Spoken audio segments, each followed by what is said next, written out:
For years, a war has raged between the humanoid species blessed by the god of light and the demons of the god of darkness, and after a long and deadly battle, a group of heroes have finally made it to the demon lord's castle to put a stop to this. However, along the way, there were several casualties, and right outside the throne room, the team is attacked by a demon baddie. Theron tells Kyle and Urza to go on without him while he handles the demon on his own. So they continue moving, but they both know Theron isn't making it out of that alive. They make their way into the throne room, but all of a sudden, Kyle is attacked by several spheres of dark matter from above. He is able to block a few of them, but he can't handle this many, so the mage, Urza, jumps in front of him to block the shot, but in the process, she is completely disintegrated. After Urza's death, the demon lord finally shows himself because he is ready to battle Kyle to the death, and the hero is so enraged that he charges in head first without thinking. The demon lord launches more dark matter blasts at Kyle, and luckily he manages to duck behind a pillar to avoid getting hit, but after seeing what the attack did, he is starting to get worried. The attack the demon lord used is called Elimination, an unblockable high-level spell that destroys everything it comes into contact with. As long as the demon lord possesses magic like that, Kyle will never be able to get close enough to land a significant blow, so he has no choice but to do something risky. He believes he should be able to take the demon lord out if he releases all the energy in the magic gem of his sword, but doing so is so dangerous that he likely won't survive. He is well aware of the risks, but he has no choice, so he releases the full power of the sword and charges forward to break through the demon lord's defenses. With the extra boost in power, Kyle is able to stab clean through the demon lord's body and completely destroy him. But in the process, Kyle's sword is completely destroyed and he is severely injured. He managed to save the world, but in the process, he lost everyone he swore to protect in the first place. His friends, his family, and even his home were all destroyed by the demons, so he doesn't feel like he won at all. A few moments later, Kyle collapses from his wounds, and he is okay with his impending death because he has nothing left to live for. But suddenly, the demon lord's magic gem returns, and the power inside it is beginning to overload. With the demon lord gone, there is no one to control its power. And if that thing goes out of control, then it could destroy the entire world. Kyle crawls his way over to the gem in an attempt to stop it from exploding, and as soon as he grabs hold of it, he gets caught up in a flash of bright light. The next time he opens his eyes, Kyle finds himself in his childhood bed, and he is extremely confused because this shouldn't be possible. He gets out of bed and walks over to the window thinking this must be a dream, but sure enough, when he looks outside, he sees his hometown in all its glory. The same hometown he once watched burn to the ground after a demon attack. The sight brings a tear to his eye, but after everything he has been through, he still can't accept that this is reality. Just then, his childhood friend, Lise, comes into the room looking for Kyle, and as soon as he sees her, he freezes up. Lise notices that Kyle is acting strange, so she asks him if everything is alright, but he doesn't say a word. He still believes all this is just a hallucination, but at this point he doesn't care, he's just happy to see Lise again, so he hugs her as tight as he can. Lise gets flustered and asks Kyle what he's doing, but Kyle is too stuck in the moment to respond. She tries to pull away from him, but Kyle doesn't let her go, so they both lose balance and end up falling onto the bed. Now that Kyle is on top of her, the tension is palpable, and he is ready to go all the way. But at this point in time, Kyle and Lise don't have that kind of relationship yet, and after everything he has done, her embarrassment has officially turned to anger, so she pushes him away and punches him so hard that he flips through the air 3 times. Kyle is now writhing in pain on the bed, and Lise yells at him for trying to pull something like that with no warning. She doesn't know what's wrong with him today, and she normally wouldn't be so angry because she likes him too, but she'd appreciate a little heads up next time, so she can be emotionally prepared. Lise then storms out of the room, leaving Kyle to think about what he has done. But while Kyle is thinking, he realizes that he actually felt Lise's punch, and it hurt a lot. If this were really a dream, then he shouldn't be able to feel pain at all, so there's a possibility that this is the real world. Kyle then gets up to lift the sheets off, and to his surprise, he sees the demon lord's magic gem lying there, so he now knows for certain that this is the real world. He walks over to the mirror to take a proper look at himself, and he realizes he looks a lot younger than he did before. On top of that, he clearly remembers suffering several fatal injuries after the battle with the demon lord, yet now his body is perfectly healthy. Furthermore, his hometown is back to normal, and Lise is alive, so he comes to the conclusion that he must have returned to the past somehow, and the only clue he has in regards to the cause is this magic gem. He knows the demon lord's magic power was immense, but even then, a spell that allows you to return to the past should be impossible to create. Just then, Kyle's stomach growls because he hasn't eaten yet, so he heads downstairs to get some food. When he walks into the kitchen, he is surprised to find a full meal laid out for him, and he realizes that Lise must have made it for him before she left. He remembers how Lise would often come over to cook for him since he and his mom never had the time, and he is very grateful for her help. He sits down and pulls out a bowl to taste the food, and he absolutely loves it. It has been years since he has gotten to eat proper food since on the battlefield. He had to survive off calorie rations in the middle of nowhere. A few minutes later, Theron comes downstairs because he's hungry too, but once he sees all the empty plates in front of Kyle, he realizes he was too late. Kyle even finished the entire pot of stew too, and while Theron is complaining about all the food being gone, Kyle thinks about how absurd this whole thing is. Up until a moment ago, the two of them were fighting alongside one another against the Demon Lord, but he ended up sacrificing himself so Kyle could finish their mission. Theron notices Kyle staring at him, so he turns around and asks him if something is wrong. Kyle snaps out of it and says he's alright, but he still doesn't know how far into the past this is, so he asks Theron what year this is. Theron is a little confused since that's an odd question to ask, but he tells Kyle that today is the 24th of May in the year 2823. Kyle can't believe what he just heard, so he asks Theron if he's sure that's today's date, and Theron tells him he is serious. Today happens to be Kyle's birthday, so Theron says he will forgive him for finishing all the food, but he is still starving, so he plans to go get something to eat from Lise. Although, he's probably going to have to get down on his knees and beg before she'll agree to feed him. Something like this is pretty normal for Theron since there's no such thing as pride when it comes to food for him. But while he's doing that, Kyle stays in the kitchen because he has to put some serious thought into his next move. If he really has returned to the past, then he's going to need to talk to his mom about this. He heads out to the shed and goes down into the library to find his mom, and when he finally spots her, he's happy to see her again, but he can't get the image of her brutal death in the future out of his mind. His mom is surprised to see him because Kyle never comes down into the library at night, but he points out that it's already morning, so she must have spent the entire night reading without realizing it. She apologizes for spending so much time down here, but that's not why Kyle came. He tells her he actually has a question about magic theory, and as one of the few archmages in the country, he figured she'd be the best person to ask. His mom says she'll gladly listen to his question, so Kyle asks her if there are any spells in the world that can send a person back in time.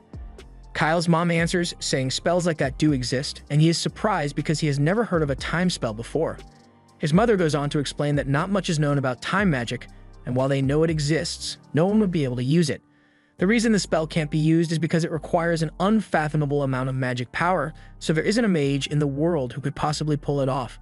And even if the greatest mage in all of history were to attempt the spell with every ounce of magic in their body, they would barely be able to travel a single second back in time. Kyle asks if it would theoretically be possible to travel years back in time with the help of a magic item, and now that his mom thinks about it, using a magic item to store power would make time travel possible. But it would take over 1,000 years to store that much energy, so she doesn't think it would work. Kyle asks her if it'd be possible for someone to use the forbidden rite, but his mother is more concerned about how he knows of that spell in the first place. Kyle makes up an excuse and says he just read about it in a book and he'd never even dream of attempting it. His mom is relieved to hear that, but the reason she was so worried is because the forbidden rite is a spell that allows one to sacrifice life force in exchange for magical power, so it's very dangerous.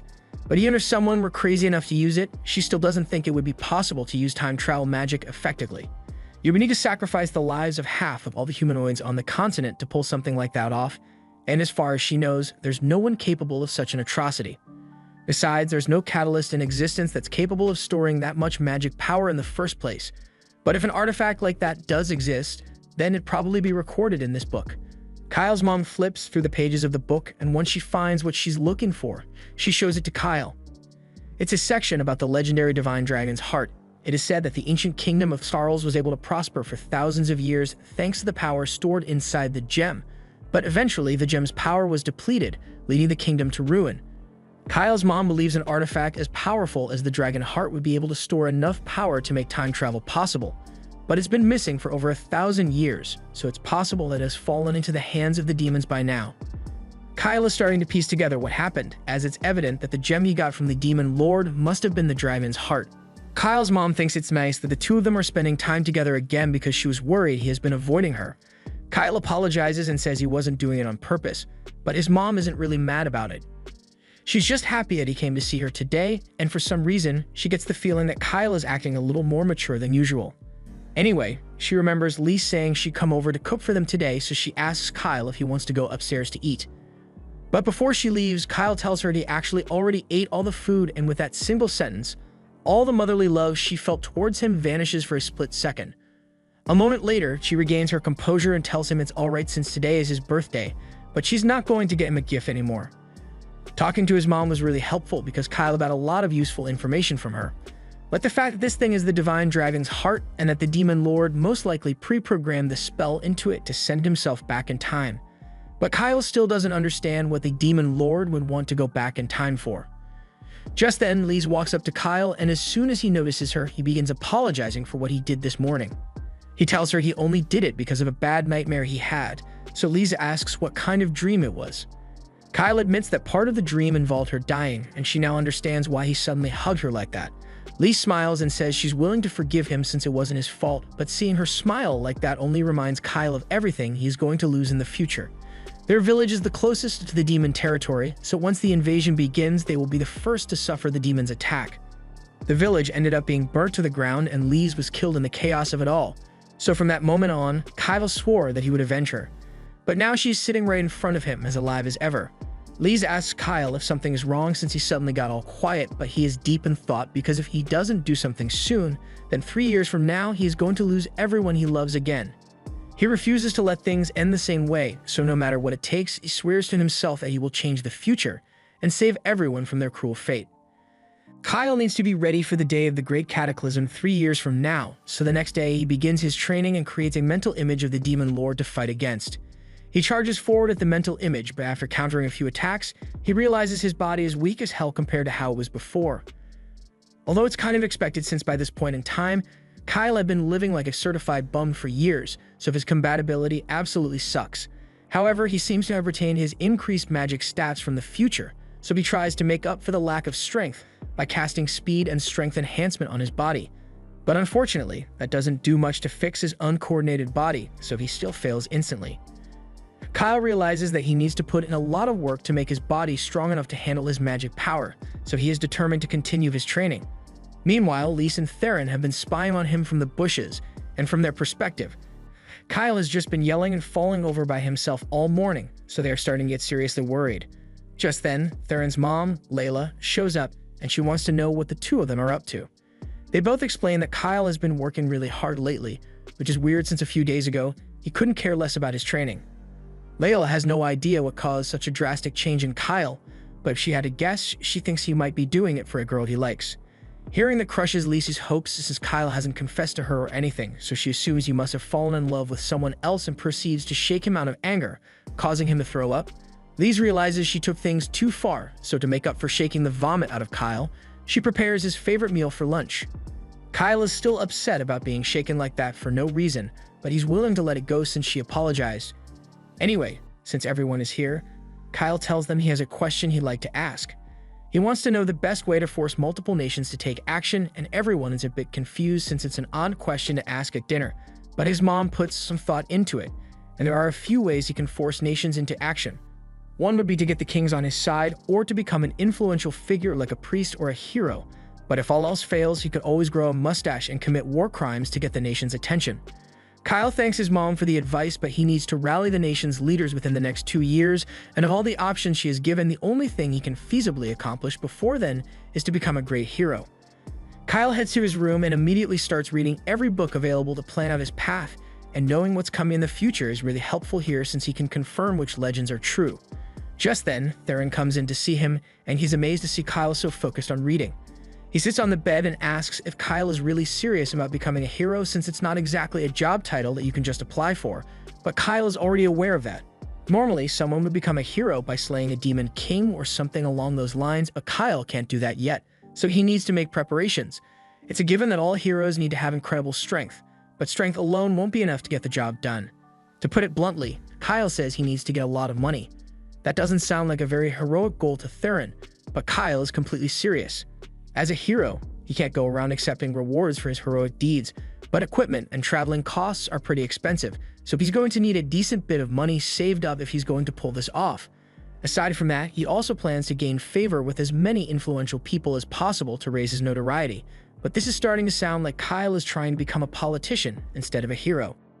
Aside from money and connections, Kyle also says he's going to need a lot of luck, because heroes need to show up at the right place and time when things go wrong. Theron is starting to get worried that Kyle might really be taking the mustache route, but Kyle assures him that he doesn't plan to create any problems just so he can save the day. But he won't deny that he plans to use underhanded tactics to achieve his goals. Theron really doesn't think a hero should be saying stuff like that, but while they're both here anyway, he asks Kyle why he wants to become a hero. He can tell that being a hero is more like a stepping stone towards an end goal for Kyle, so he wants to know what that end goal is.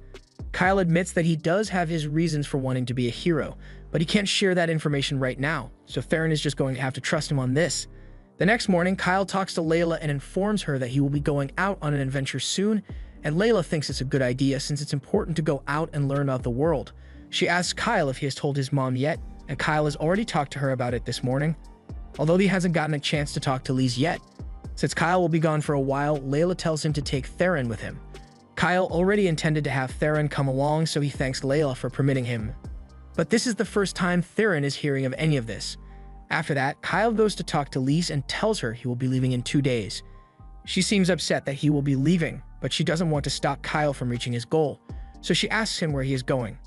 Kyle tells her that his first stop will be the royal capital Malad, and once he gets what he needs from there, the real work begins. Lise suddenly says she has a favor to ask, but Kyle already knows what she's going to say, so he tells her he can't let her come with him.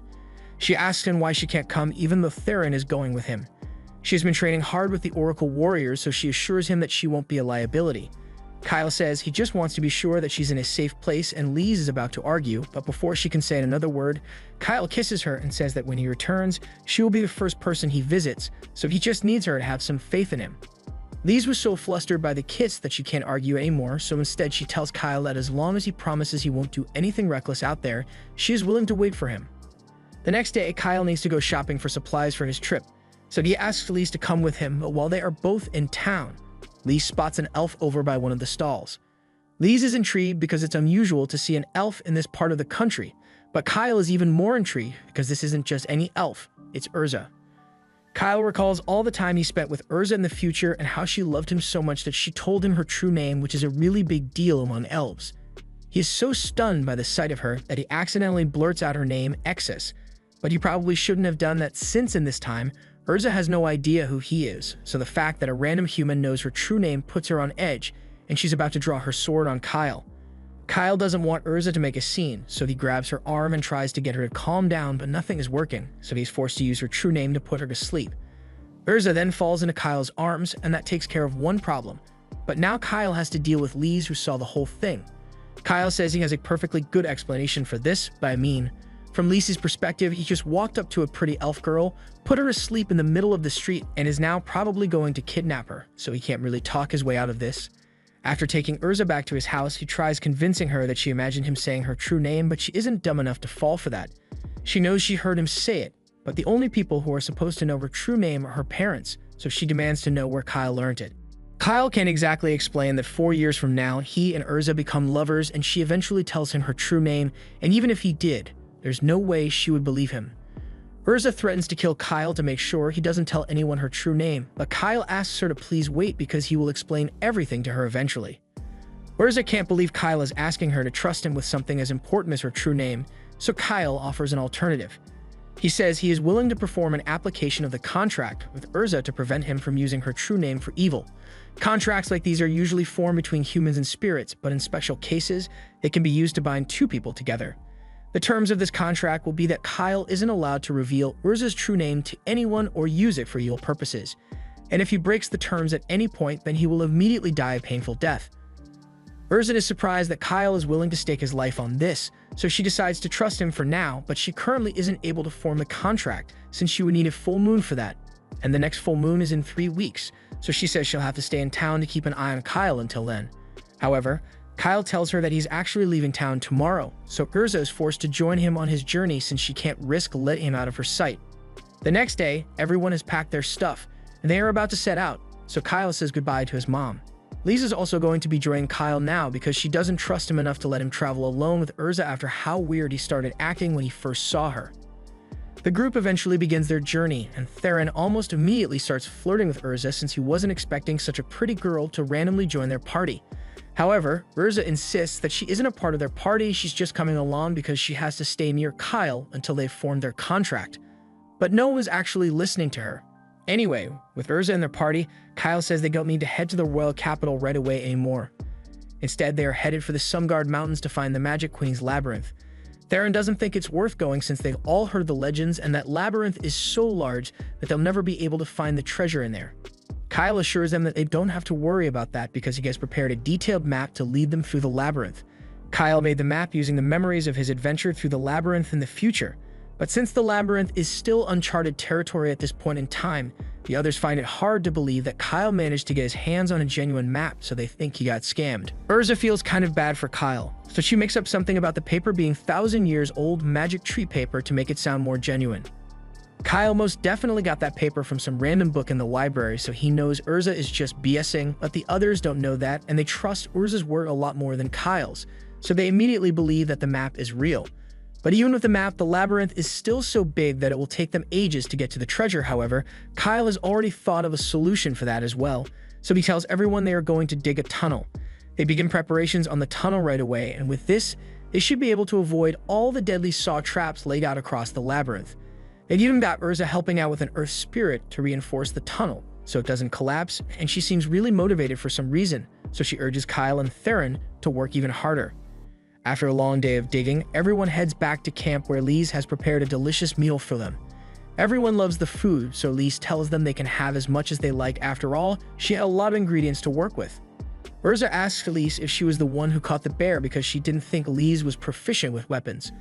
But Lise never said she used a weapon, she just beat the bear to death with her bare hands, something that's completely normal for her. After dinner, Urza uses some of her spirit magic to create an artificial hot spring in the middle of the mountain, so she and Lise take a soak in it, and while they're in there, Kyle has to do everything within his power to stop Theron's degenerate butt from jumping over the wall to peep. The next day, everyone gets back to working on the tunnel, but while the others are on their break, Urza approaches Kyle and demands to know why he wants to become a hero so badly. She knows the others haven't been prying for answers from him because they trust his judgment, but Urza doesn't trust him at all. She wants to know what's driving him to work so hard because no ordinary person would go so far just to become a hero. This entire time while working on the tunnel, Kyle has been wearing rings that make his body 9 times as heavy as usual, yet he hasn't once stopped or complained. She asks if his reasons for doing all this have anything to do with how he knows her true name, but before Urza could get a response, Kyle's shovel strikes the wall of the treasure vault, so he cuts Urza off and asks her to go get the others. Once everyone has arrived, Kyle kicks down the wall and they are greeted by a massive pile of treasure. Theron is overjoyed because with this amount of money, he's never going to have to work again. But while he is busy swimming through the gold coins, Kyle sneaks off on his own because there's a secret treasure hidden in this labyrinth that he needs to find. He makes his way over to one of the back rooms, and there he finds the legendary sword that accompanied him in so many battles in the future, and as he approaches the blade, the sword's avatar appears. Sylvie begins her speech congratulating the brave challenger who overcame the trials of the labyrinth, but Kyle suddenly covers her mouth to shut her up because he doesn't want his friends to find out about her yet. Sylvie gets mad and yells at him for daring to treat her with such disrespect, but this has nothing to do with disrespect, he just really needs her to be quiet for a second. Once Sylvie has calmed down, Kyle tells her he knows that she is a copy of the Queen of Sildoniaxarls, and he didn't actually go through all the traps she set in the labyrinth, he just dug a shortcut to get in quickly. Sylvie can't believe Kyle was able to cheat her labyrinth so easily, and Kyle would love to explain how he knew how to get here, but it would be quicker to just go through the final trial so she can see for herself. The final trial in question involves Kyle pulling out the sword so Sylvie can read his memories, and when she does, she gets a full recap of all the tragedies that are going to happen in the future, all the way up to the point where Kyle touches the dragon's heart and is transported back in time. She has a hard time believing that what she just saw was true because she had no idea time magic could be used on such a scale. But if all that was in Kyle's memories, then it has to be true. Just then, the others realize Kyle is missing, so they go looking for him, but Kyle hasn't informed them about any of this stuff yet, so he asks Sylvie to just play along and act like.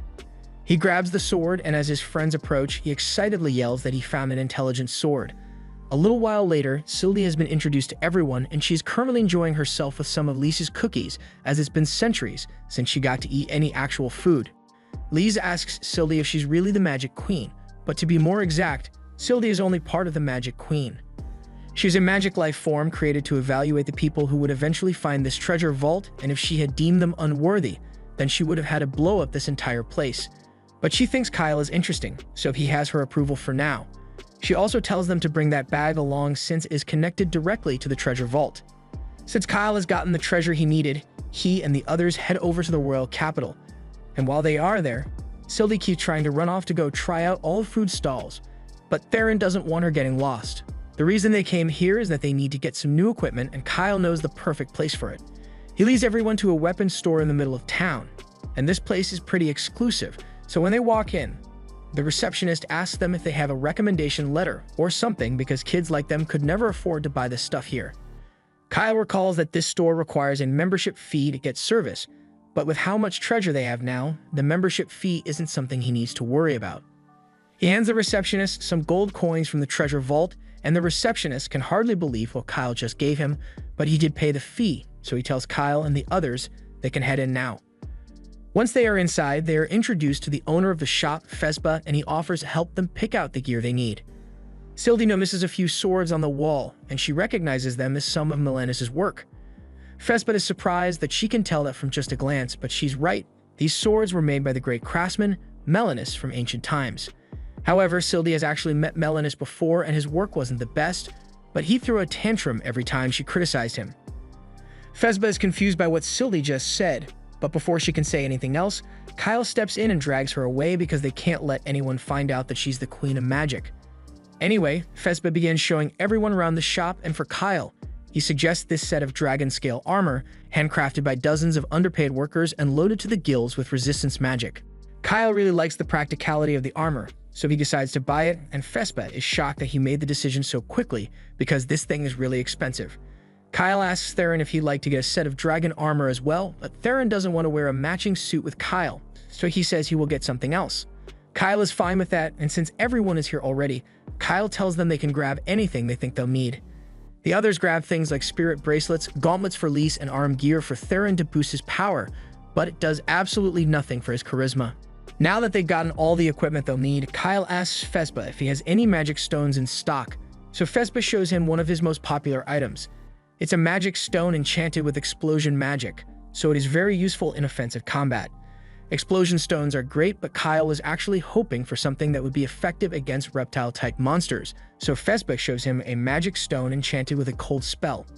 Lizards are weak to the cold, so this should be fairly effective against them. However, it is difficult to enchant a magic stone with a cold spell, so these are rather expensive. Kyle doesn't even bother asking what the price is, he just says he wants to buy every single cold stone that Fesba has in stock. He also wants all of Fesba's healing potions as well, and Fesba is speechless, because buying all those potions would cost an astronomical amount of money. Kyle agrees that it's a bit impractical because it would take ages to carry all the coins here. So instead, he just plops a bag of gems worth 10 million coins on the table and says they'll call it even. After that, Kyle and the others leave the store, but Theron is a little worried that rumors about them being rich might start spreading, and they wouldn't want the IRS knocking at their door.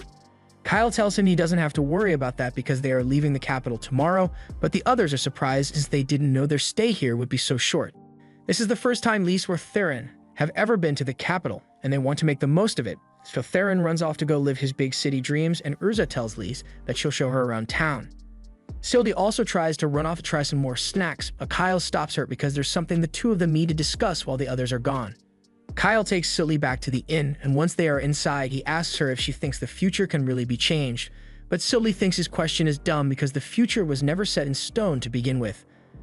The way she sees it, the spell that brought Kyle back in time probably plucked his soul out of his current timeline and placed him at an earlier point in a different timeline, which is why the dragon heart that he used as a catalyst is in his possession, even though the dragon heart of this timeline is still out there somewhere. Kyle's very presence in this timeline is bound to cause changes, but at this rate, the Great Invasion is still bound to happen at some point, so they'll need to do something about that. Knowing that his actions can change the course of fate is good enough for Kyle, so he's willing to do whatever it takes to save the world, but there is still one thing he is curious about. There are currently 2 dragon hearts in this world because of the time travel, but if that's how it works, then Kyle wonders why there's only one of him here. Sylvie has a theory about this as well, so she tells Kyle about one of the most forbidden forms of magic out there, soul fusion.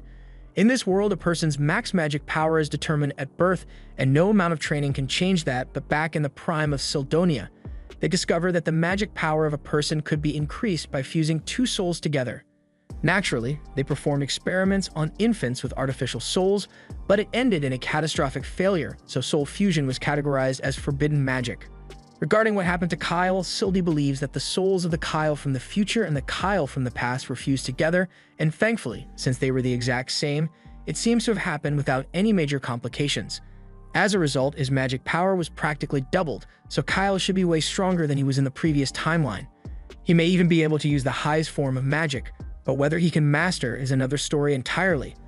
This is an unprecedented case, so Sylvie has no idea what implications or side effects it may have on Kyle. With that said, she tells him she'll give him advice if anything comes up, so he had better tell her as soon as he feels anything off. Later that night, Lise and Urza return from their sightseeing, and Lise is ready to go to sleep, but Urza says she'll stay up for a little longer since she enjoys the sight of the full moon since it only happens once a month.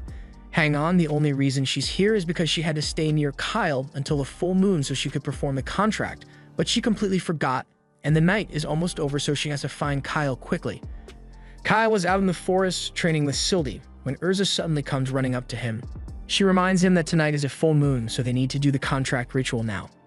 Kyle had completely forgotten about that, and he's still willing to go through with the contract, but he has been training for hours already, and he was just about to go to sleep, so he asks her if they can just do it next month instead.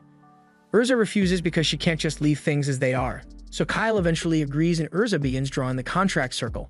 While she was growing up, Urza always saw the contract of application as a sign of commitment between lovers, and she'd always see it done at the weddings in her village, so she had hoped she would get to experience it one day. But she never could have expected that it would happen like this. She eventually finishes drawing the circle, so she tells Kyle she's ready to begin. However, Kyle has been asleep for a while now. Urza yells at him to get up already because they need to get this done before the night ends, so Kyle wakes up and the two of them stand in the middle of the circle. Kyle recalls how he and Urza performed the ceremony back when they got married in the other timeline, so after he vows not to use Urza's true name for evil, he steps forward and kisses her.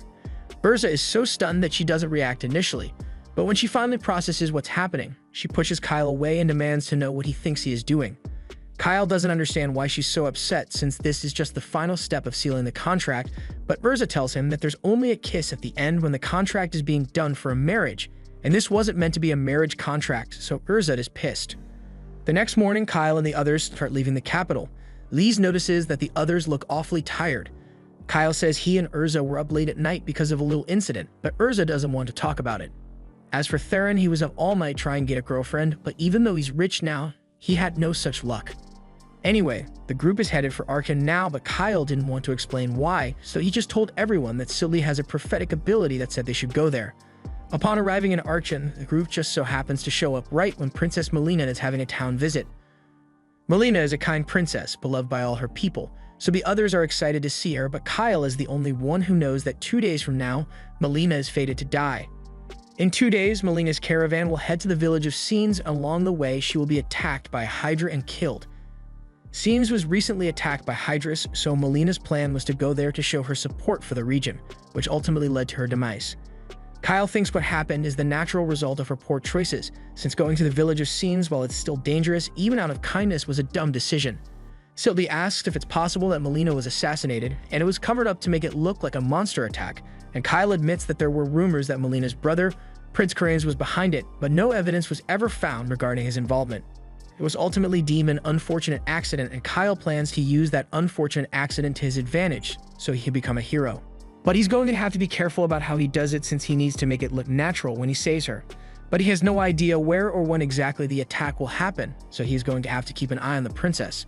Just then, Theron walks in, and he's disappointed because he just spent the last few hours trying to figure out Princess Melina's route for tomorrow, but he found nothing. Kyle is surprised and asks why Theron is so interested in Melina's route, so he explains that he plans to follow Melina around, and the second she gets into danger, he will swoop in to save her so she falls in love with him. Kyle is disappointed that he came up with the same plan as someone like him. But to be clear, Kyle explains that he's not following Melina for any creepy reason, he just has reason to believe that she might be in danger, so he needs to make sure she stays safe. Theron gets excited once he realizes that Melina really is in danger, because that means as long as he stalks her long enough, he's gonna get a chance to save her life. The next morning, Melina's caravan leaves, so Kyle and the others are waiting out in the forest so they can keep tabs on her. However, Urza asks Kyle how exactly they are going to do that when they can't get close to Melina without drawing too much attention.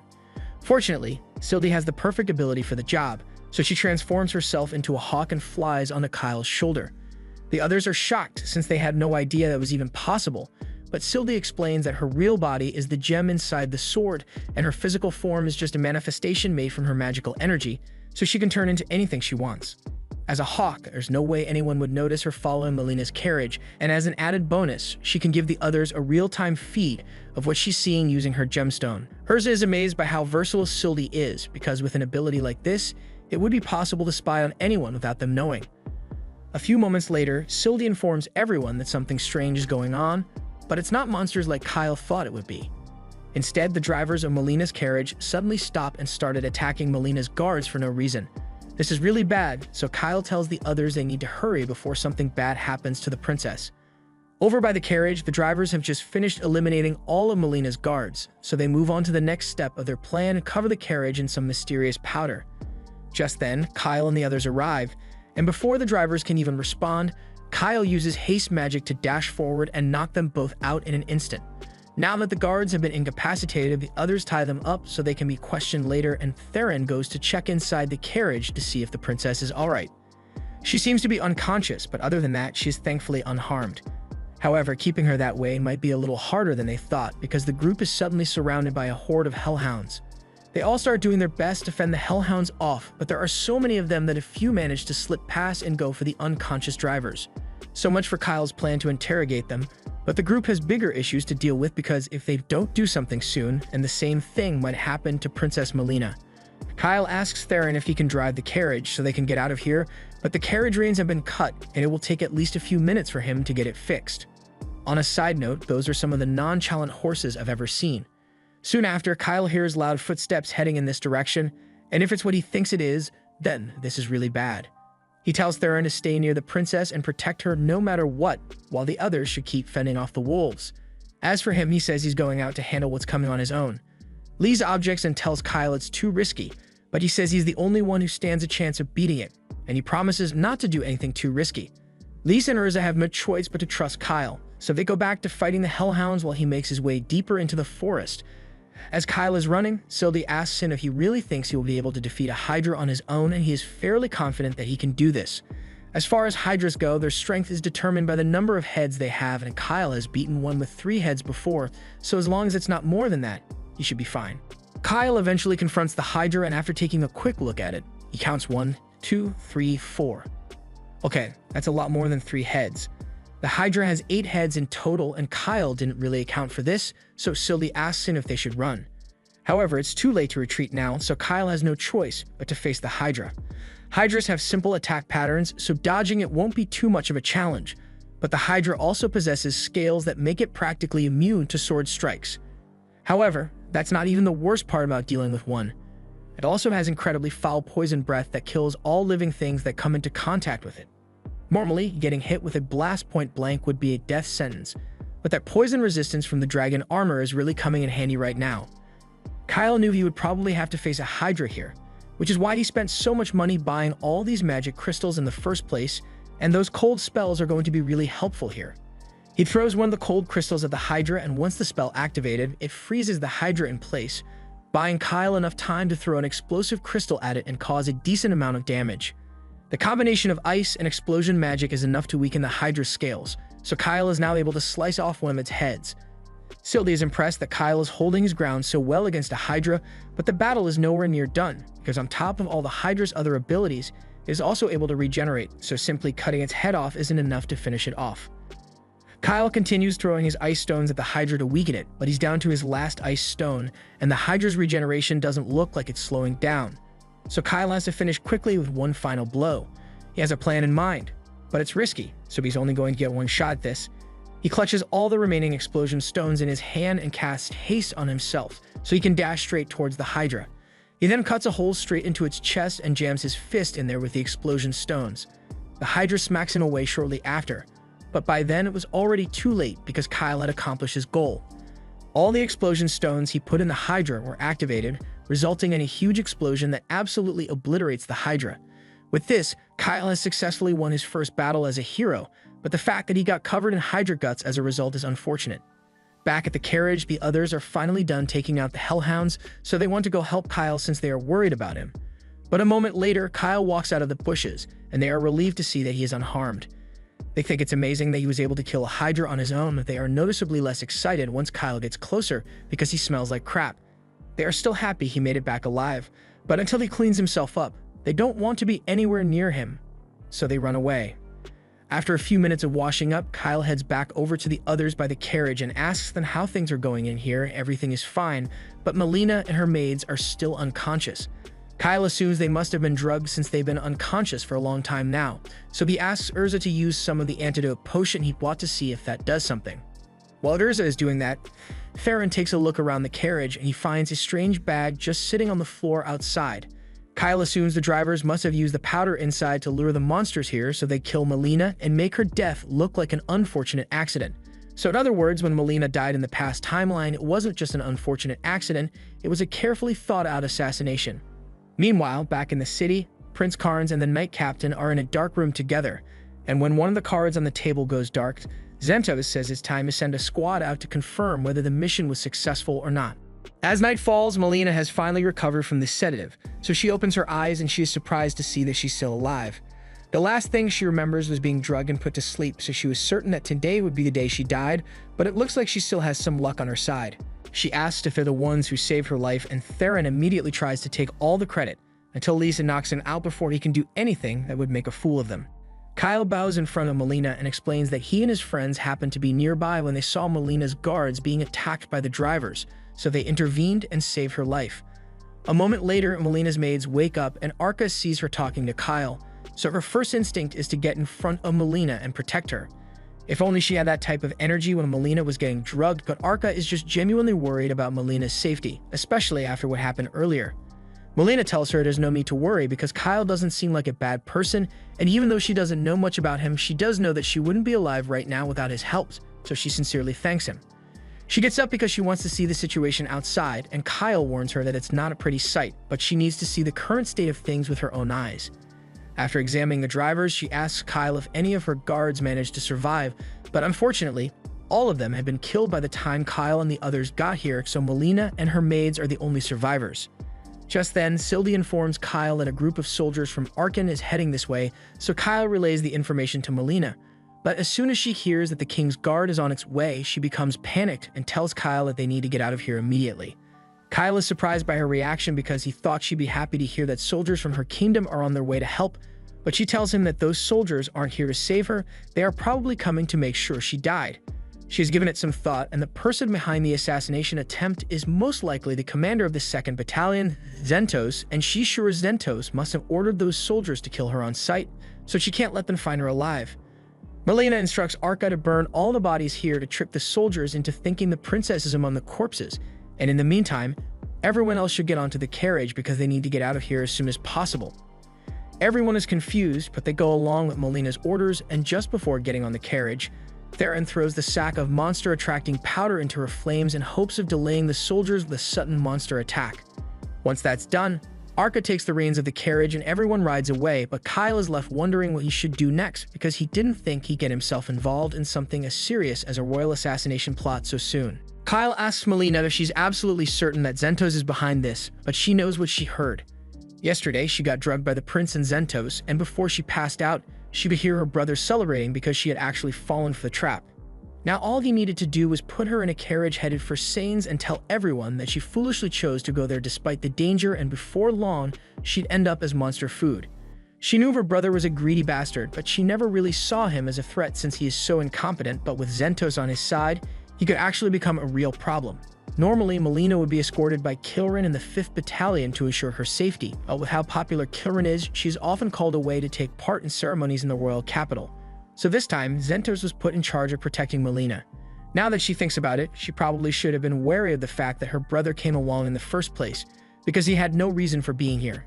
Kyle is still finding it hard to believe that Zentos was really involved in the assassination attempt, but he is certain that Melina isn't lying, so he has to accept that Zentos is his enemy now.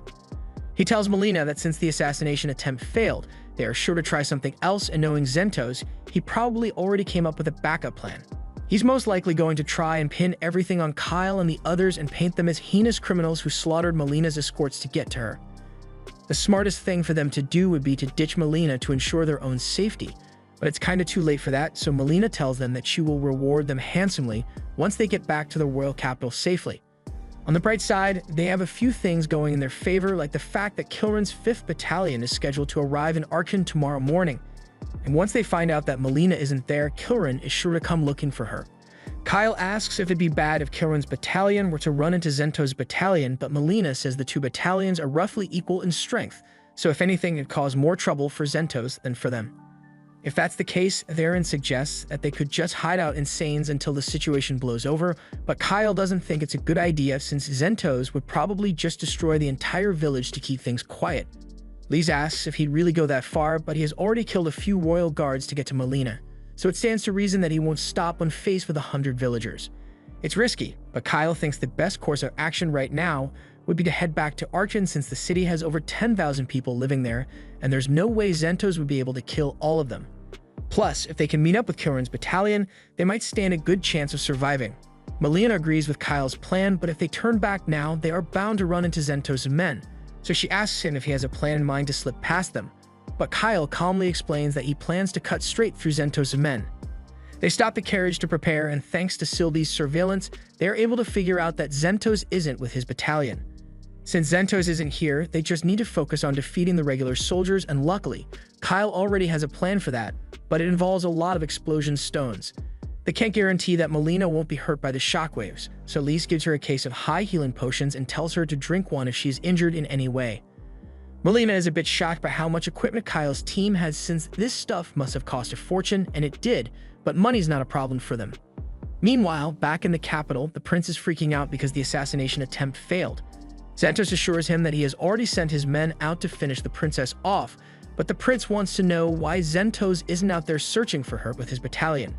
Zentos explains that Kilrin is going to arrive tomorrow morning, and when she realizes that the princess isn't here, she's bound to question the prince about her. And the prince is a walking mess when it comes to thinking on his feet, so Zentos needs to be by his side to come up with an excuse for him. The prince can't argue with that, but he reminds Zentos that now that he's involved in his plan, he won't tolerate any more screw-ups from him.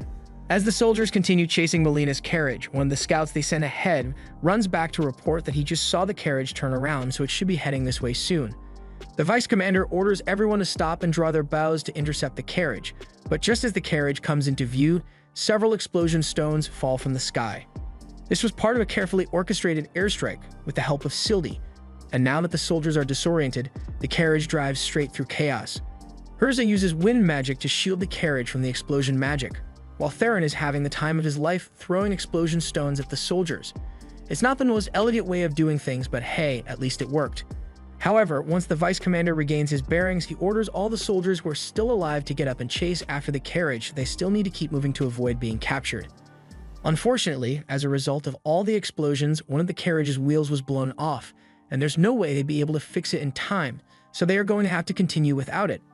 Lise tells the princess and her maids that they can ride on the horses, and Kyle plans to use Urza's Wind Walker spell to boost his speed enough to keep up with them on foot, but there's no way they'd be able to outpace the remaining soldiers like this. He says someone is going to have to stay behind and act as a decoy, and that someone is Theron.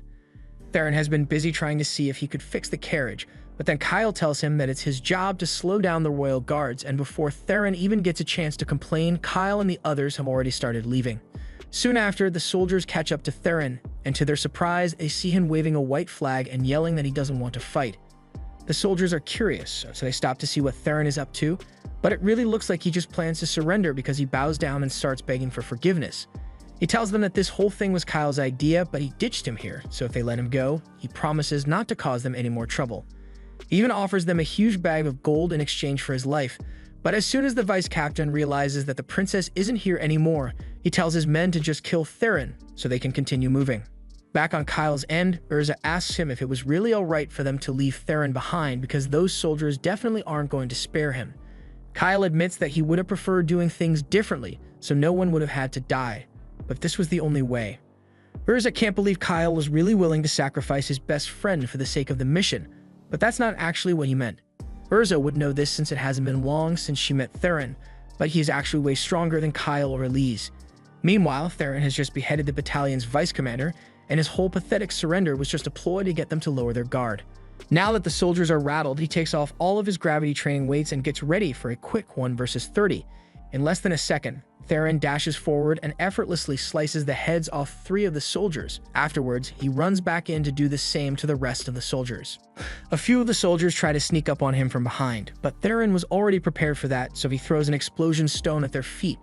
The resulting explosion scares the soldiers' horses away, so now there's no way they can escape. Kyle explains to Urza that Theron may lack an aptitude for magic and have a questionable personality, but when it comes to sword skills, Kyle couldn't hold a candle to him. He never slacks off with his training, and he is always wearing those gravity bracelets to push himself.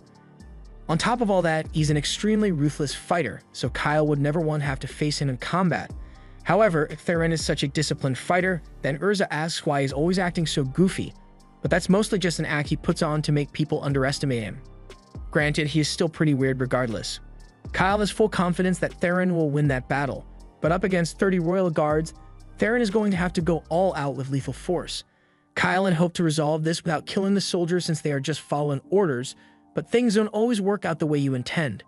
After several minutes of battle, there are now only 8 soldiers left and Theron is starting to get tired, so he drops his sword and tells them they don't need to fight anymore.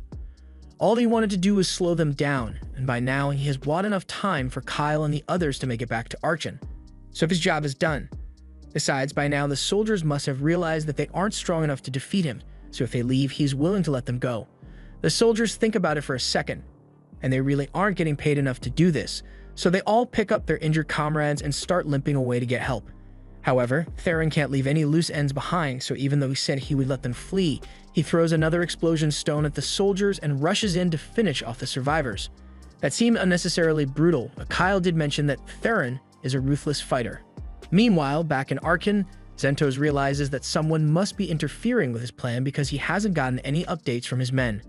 He decides to go out to see what happened for himself, so he leaves a few soldiers in charge of the prince and rides into the forest.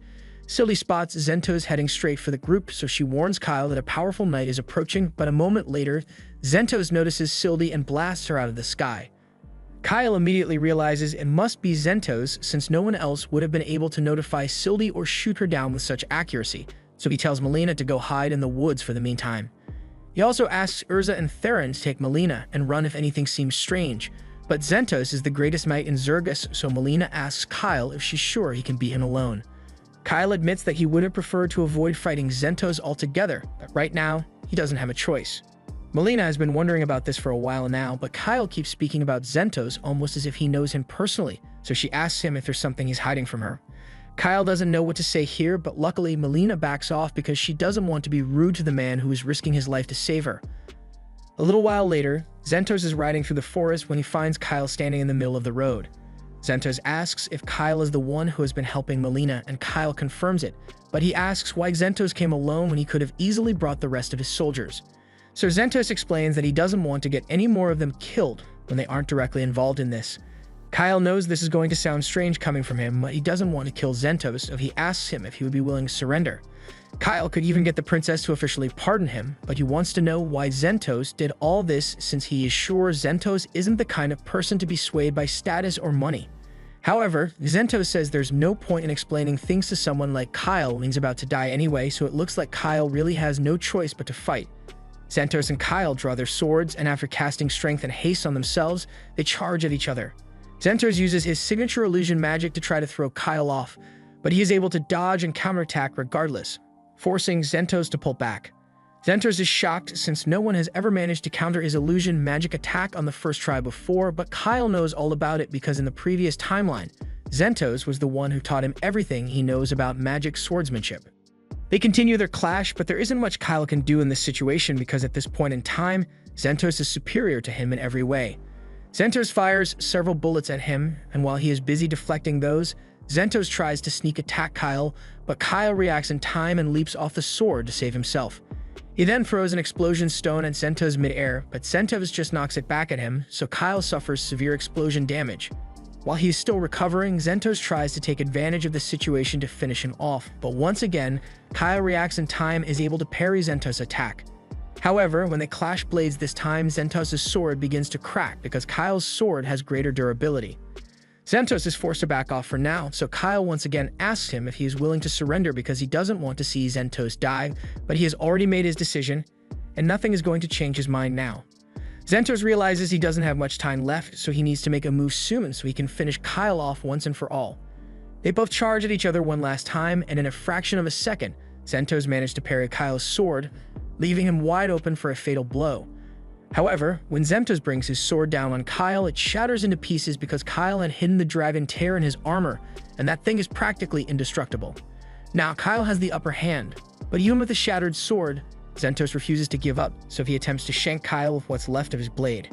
However, Kyle has already regained his footing, so once Xentos gets close, he brings his sword down to finish this once and for all. Before the strike lands, Kyle has a flashback to the time he spent with Xentos in the previous timeline. After a long day of training, Xentos confided in Kyle that he had always served the royal family, and he was proud to fulfill that role. But at this point in time, the kingdom of Zergus had already fallen.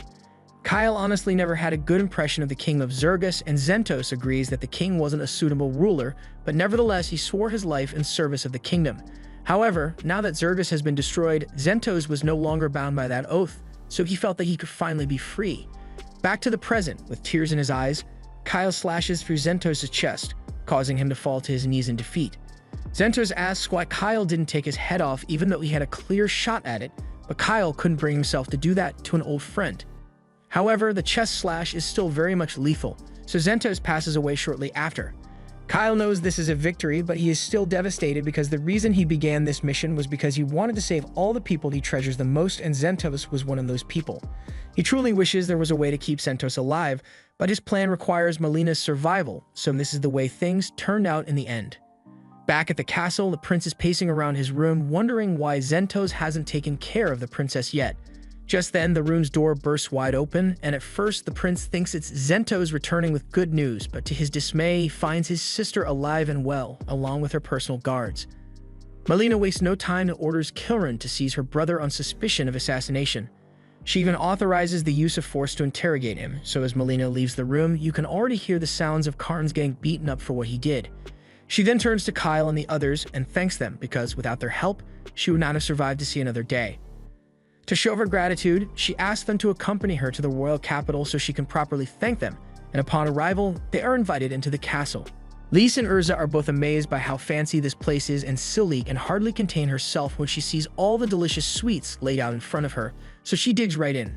As for Theron, he's over there in the corner, flirting with one of the maids. Kyle apologizes to Melina for the lack of etiquette, but Melina doesn't mind. Just then, her father enters the room, so Melina runs over to hug him, and the others slowly realize that if this man is Melina's father, then that must mean that he's the king. They immediately get up to show their respect, but the king tells them there's no need for formalities because right now, he's not here as a ruler, he's here as a father to thank the people who saved his daughter's life. The king says he is disappointed that Karns would do such a thing, but he can't help but wonder why Xentos would assist Karns with a plan like that. Melina hasn't been able to figure it out either, but she believes that another nation or demons might be involved somehow. However, there's no way to confirm that now, so it's pure speculation. The king tells Kyle and the others that they must not speak a word of this to anyone, and Kyle assures him that none of them would ever reveal a secret that would harm the reputation of Zergus. Melina also tells the king that it's okay to trust Kyle's team, so he takes their word for it.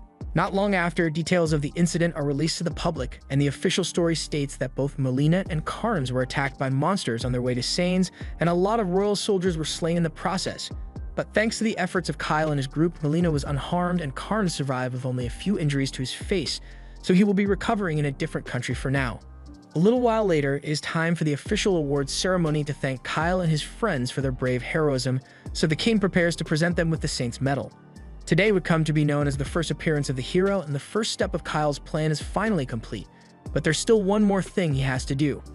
Later that night, the king is drinking alone in his room, and he is cursing Karns and Xentos for being absolutely useless. At this rate, he is inevitably going to have to hand the throne over to Melina. And when that happens, he has no doubt that she will build a better kingdom, but he doesn't want that. If Melina ends up becoming a great ruler, then the king will end up as a forgotten relic of the past, and he can't stand the thought of being second to his own daughter. He decides that he needs to come up with another plan to get rid of her, but as soon as he says those words, he is grabbed from behind by Kyle. Kyle has always known that King Ramones was an incompetent leader, but he had no idea he was the kind of man to kill his own daughter out of jealousy. In the previous timeline, after the invasion began, Kyle made a suggestion to Romanus to aid the dwarves in the next kingdom over to preserve allies for the fight against the demons. However, Romanus wanted to use it as an opportunity to extort the dwarves, so he withheld aid until they were in serious danger, and by then, it was already too late. That was one of the many mistakes that Romanus made, which ultimately led to the fall of the Zergus kingdom. Kyle initially wasn't going to hold a grudge against Romanus for something he hasn't done yet, but after hearing Zentos say that he failed to accomplish the mission Romanus gave him, Kyle has changed his mind. In hindsight, it makes perfect sense because Zentos was unwaveringly loyal to the royal family, so the only one who could send him to kill the princess would be the king. So even though Zentos probably didn't want to, his duty to the king compelled him to obey his orders. Kyle drags Romanus out onto the balcony, but Romanus shows no remorse and says everything would have worked out fine if Melina had just died. But that kind of thinking is why Kyle detests Romanus. Zentor's only crime was devoting his life to such a fool, and Kyle refuses to let his reign of idiocy continue any further. Melina is a bit of a schemer, but she's actually smart, so she'd do a much better job than someone like Romanus who is only interested in self-preservation. Kyle then pushes him off the balcony, sending the king falling to his doom, and Kyle was careful to leave no evidence of his presence. So after the royal guards investigated the incident, they came to the conclusion that the king must have gotten drunk and accidentally fallen off the balcony. However, they couldn't release that story to the public, so as far as everyone else is concerned, the king suffered a heart attack in his sleep. The next day, Kyle and the others are having lunch out in the city, and by now, they've all heard the news of King Romanus' unfortunate heart attack. Urza thinks it's a weird coincidence that the king happened to suffer a heart attack the day after their awards ceremony, but Theron doesn't really care. He's just glad that the king didn't die a day earlier because then they would have had to wait for their awards ceremony. Kyle isn't having lunch with the rest of them because he is currently having a discussion with Melina, and she informs him that she is engaged to the third prince of the Gargan Empire. Kyle had no idea about this, but apparently the Zergus Kingdom and the Gargan Empire were once in conflict over the state of Karen. So to resolve the issue, a deal was struck where Zergus would get control over Karen, but in exchange, Melina was set to marry one of the princes of Gargan. However, she is thinking of calling the whole engagement off because this isn't a good time for her to get married. Kyle asks what will happen to Karen if Melina breaks the engagement deal, but she says Karen will remain as a vassal state of Zergus. Officially, there is no correlation between the engagement and the governance of Karen, so Melina can simply tell them that the circumstances have changed. With that said, she wants Kyle to go inform the governor of Karen for her since she doesn't have time to do it herself. Later that night, Kyle is deep in thought, so Sylvie comes out and asks him what's wrong. Kyle tells her that he isn't sure how Gargan will react to Melina calling off the engagement, so it's hard for him to make a plan for it. Sylvie can see that Kyle is really worried about this, but she thinks there's something he's overlooking here. Like the fact that Karen may be facing some major problems right now. This is all speculation, but despite the fact that the king of Zergus is dead, the governor of Karen didn't make an appearance, so something must be happening over there. And the fact that Melina didn't draw any attention to it means she must know what's going on there, so she's most likely asking Kyle to go to Karen in hopes that he may resolve the issue. If that's the case, then Kyle doesn't mind going to Karen, and besides, he'd like to stay as far away as possible from Melina. The next day, Kyle goes to meet with Melina to tell her he accepts the mission. But just when he's about to leave, Melina suddenly asks him if he would like to become her personal knight. Kyle is shocked by the sudden proposal, but Melina says she really wants to have him by her side, so appointing him as her knight is the natural choice. However, as a hero, Kyle can't let himself be tied to one nation, and he especially doesn't want to be tied to Melina, so he starts trying to politely turn her down. He says he has things he needs to do, but Melina suddenly starts laughing and says she was only joking to see how he'd react, and Kyle gets frustrated because he was totally played. As Kyle and the others are leaving, Melina is watching from her balcony when Ninos comes to check on her. She asks Melina if she was able to get Kyle to fall for her, but Melina laughs and says she's not cruel enough to play with someone's feelings like that. She may consider it in the future, but for now, she's happy just having Kyle by her side because she's going to need all the help she can get now that she's in charge of the kingdom of Zergus. Over on Kyle's end, he and the others stop by a Fesba's store to restock on items and fix up their gear. Fesba congratulates Kyle on receiving the Saint's Medal, and he is sure he will accomplish even greater things soon. On that note, Kyle tells him he will be heading to the city of Karen soon, so any information on the area would be much appreciated. Fesba has heard quite a bit about Karen, but the situation there really isn't good over there. Karen is essentially run by the Blacksmith Guild now, and they've been causing a lot of trouble, so trading with them has been difficult. With that said, the items made in Karen are of incredible quality, so they may be able to find some good weapons over there. Theron thinks it's a good idea since he has been meaning to get a new sword, so they all begin their journey to the vassal state of Kuran. The group eventually arrives at the city of Kuran, and it really does live up to the title of a mining city because it's practically built into the mountain here. However, Sylvie comes out and informs them that the mountain was actually built around the city, not the other way around. She was around back when the city was originally founded, and it was initially flat, but when they found high-quality ore veins hidden beneath the surface, they used magic to push the earth upward so they could access those veins. That's how the mountain ended up here. Just then, the group notices something flying overhead, so they look up and spot the Wyvern Knights of the Gargan Empire. Sylvie is impressed that the Empire has managed to tame wyverns, but Kyle is more concerned about why they are here in the first place. He just hopes it has nothing to do with them. They make their way into the city, and after presenting their identification, Kyle asks to talk to the ambassador of Zergus here in Kuran. While the guard is confirming the details, the others take a look around the city, but Urza seems a little uncomfortable because elves don't have the greatest relationships with dwarves. Just then, the Zergus ambassador arrives to greet the party, and when she introduces herself as Miranda, Kyle goes mute because he recognizes her from the previous timeline, and he had no idea she was working as an ambassador at this point in time. Lise notices that Kyle is staring at Miranda way too much, so she snaps him out of it, and he informs her that they have been sent here to deliver a message from Queen Melina.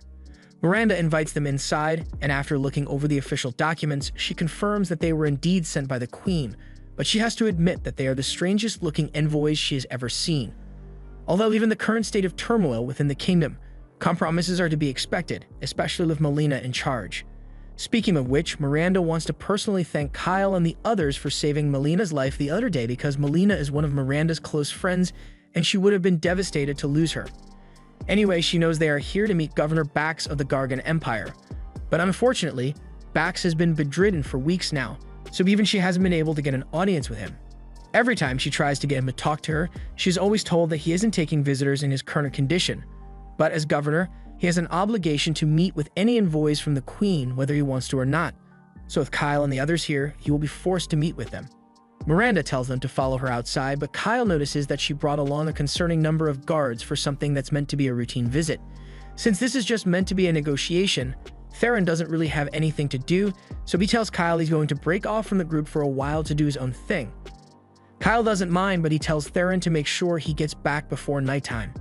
As they approach the Gargan embassy, Miranda warns Kyle and the others that once they are on Gargan soil as representatives of Zergus, they won't be able to interfere whatsoever, so she wants Kyle to exercise due caution. Just then, the ambassador of Gargan happens to show up, and it's clear that he and Miranda hate each other, but their words could spark a civil war if they're not careful, so they both have to be fake nice to one another. Along with the Gargan ambassador, the second highest sorcerer of the Gargan Empire is also here, and he introduces himself as Alzard Vine. He notices Kyle standing there, and he doesn't recognize him, so he asks what business he has with the governor, and Kyle explains that he is here as an official emissary of the Queen of Zergus. After hearing that, Alzard pieces things together and realizes that Kyle must be the famous hero who saved Melina. He has been particularly interested in meeting Kyle because he used to be classmates with his mother, and the two of them had spent a lot of time together researching magic back in the day. He extends his hand for a friendly handshake, and while Kyle is a little hesitant at first, he ultimately decides that Alzard seems friendly enough, so he shakes his hand and says it's nice to meet him. But the look on Alzard's face tells me his intentions aren't the best. Both groups head over to see the governor, but just like with Miranda's previous attempts, they are stopped at the front door and told that Governor Bax refuses to take any visitors at this time. Miranda gets really upset because that's what the guard has been telling her for the past 2 months, and she's getting sick of having to beg to see the governor. The guard understands Miranda's frustration, but he's just doing his job, so he promises to inform the governor that she came. Miranda warns that if Bax isn't ready to fulfill his duties, then she's going to have to appoint a new governor, but for now she'll give him 2 days to get his act together. In the meantime, she informs Alzard that Bax isn't available for a meeting right now, and Alzard definitely seems disappointed, but he accepts it and walks away. Miranda is surprised by how easily Alzard gave up, and she's convinced that he must have known about Melina calling off the engagement. Coercion is one of the Empire's main tactics, so Alzard was probably sent here to try and strong-arm the governor into conceding to the Empire's demands. He probably also wanted to use the opportunity to curry favor with Kyle since he's an up-and-coming hero, so she tells Kyle to make sure he doesn't fall for Alzard's flattery.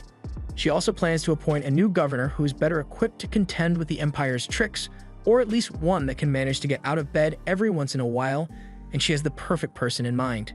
a former member of the blacksmith guild and arguably the best blacksmith in Quran. Meanwhile, Theron is busy looking around the city, hoping to find a good sword for himself, but nothing here seems particularly exceptional, so he's not sure what to get.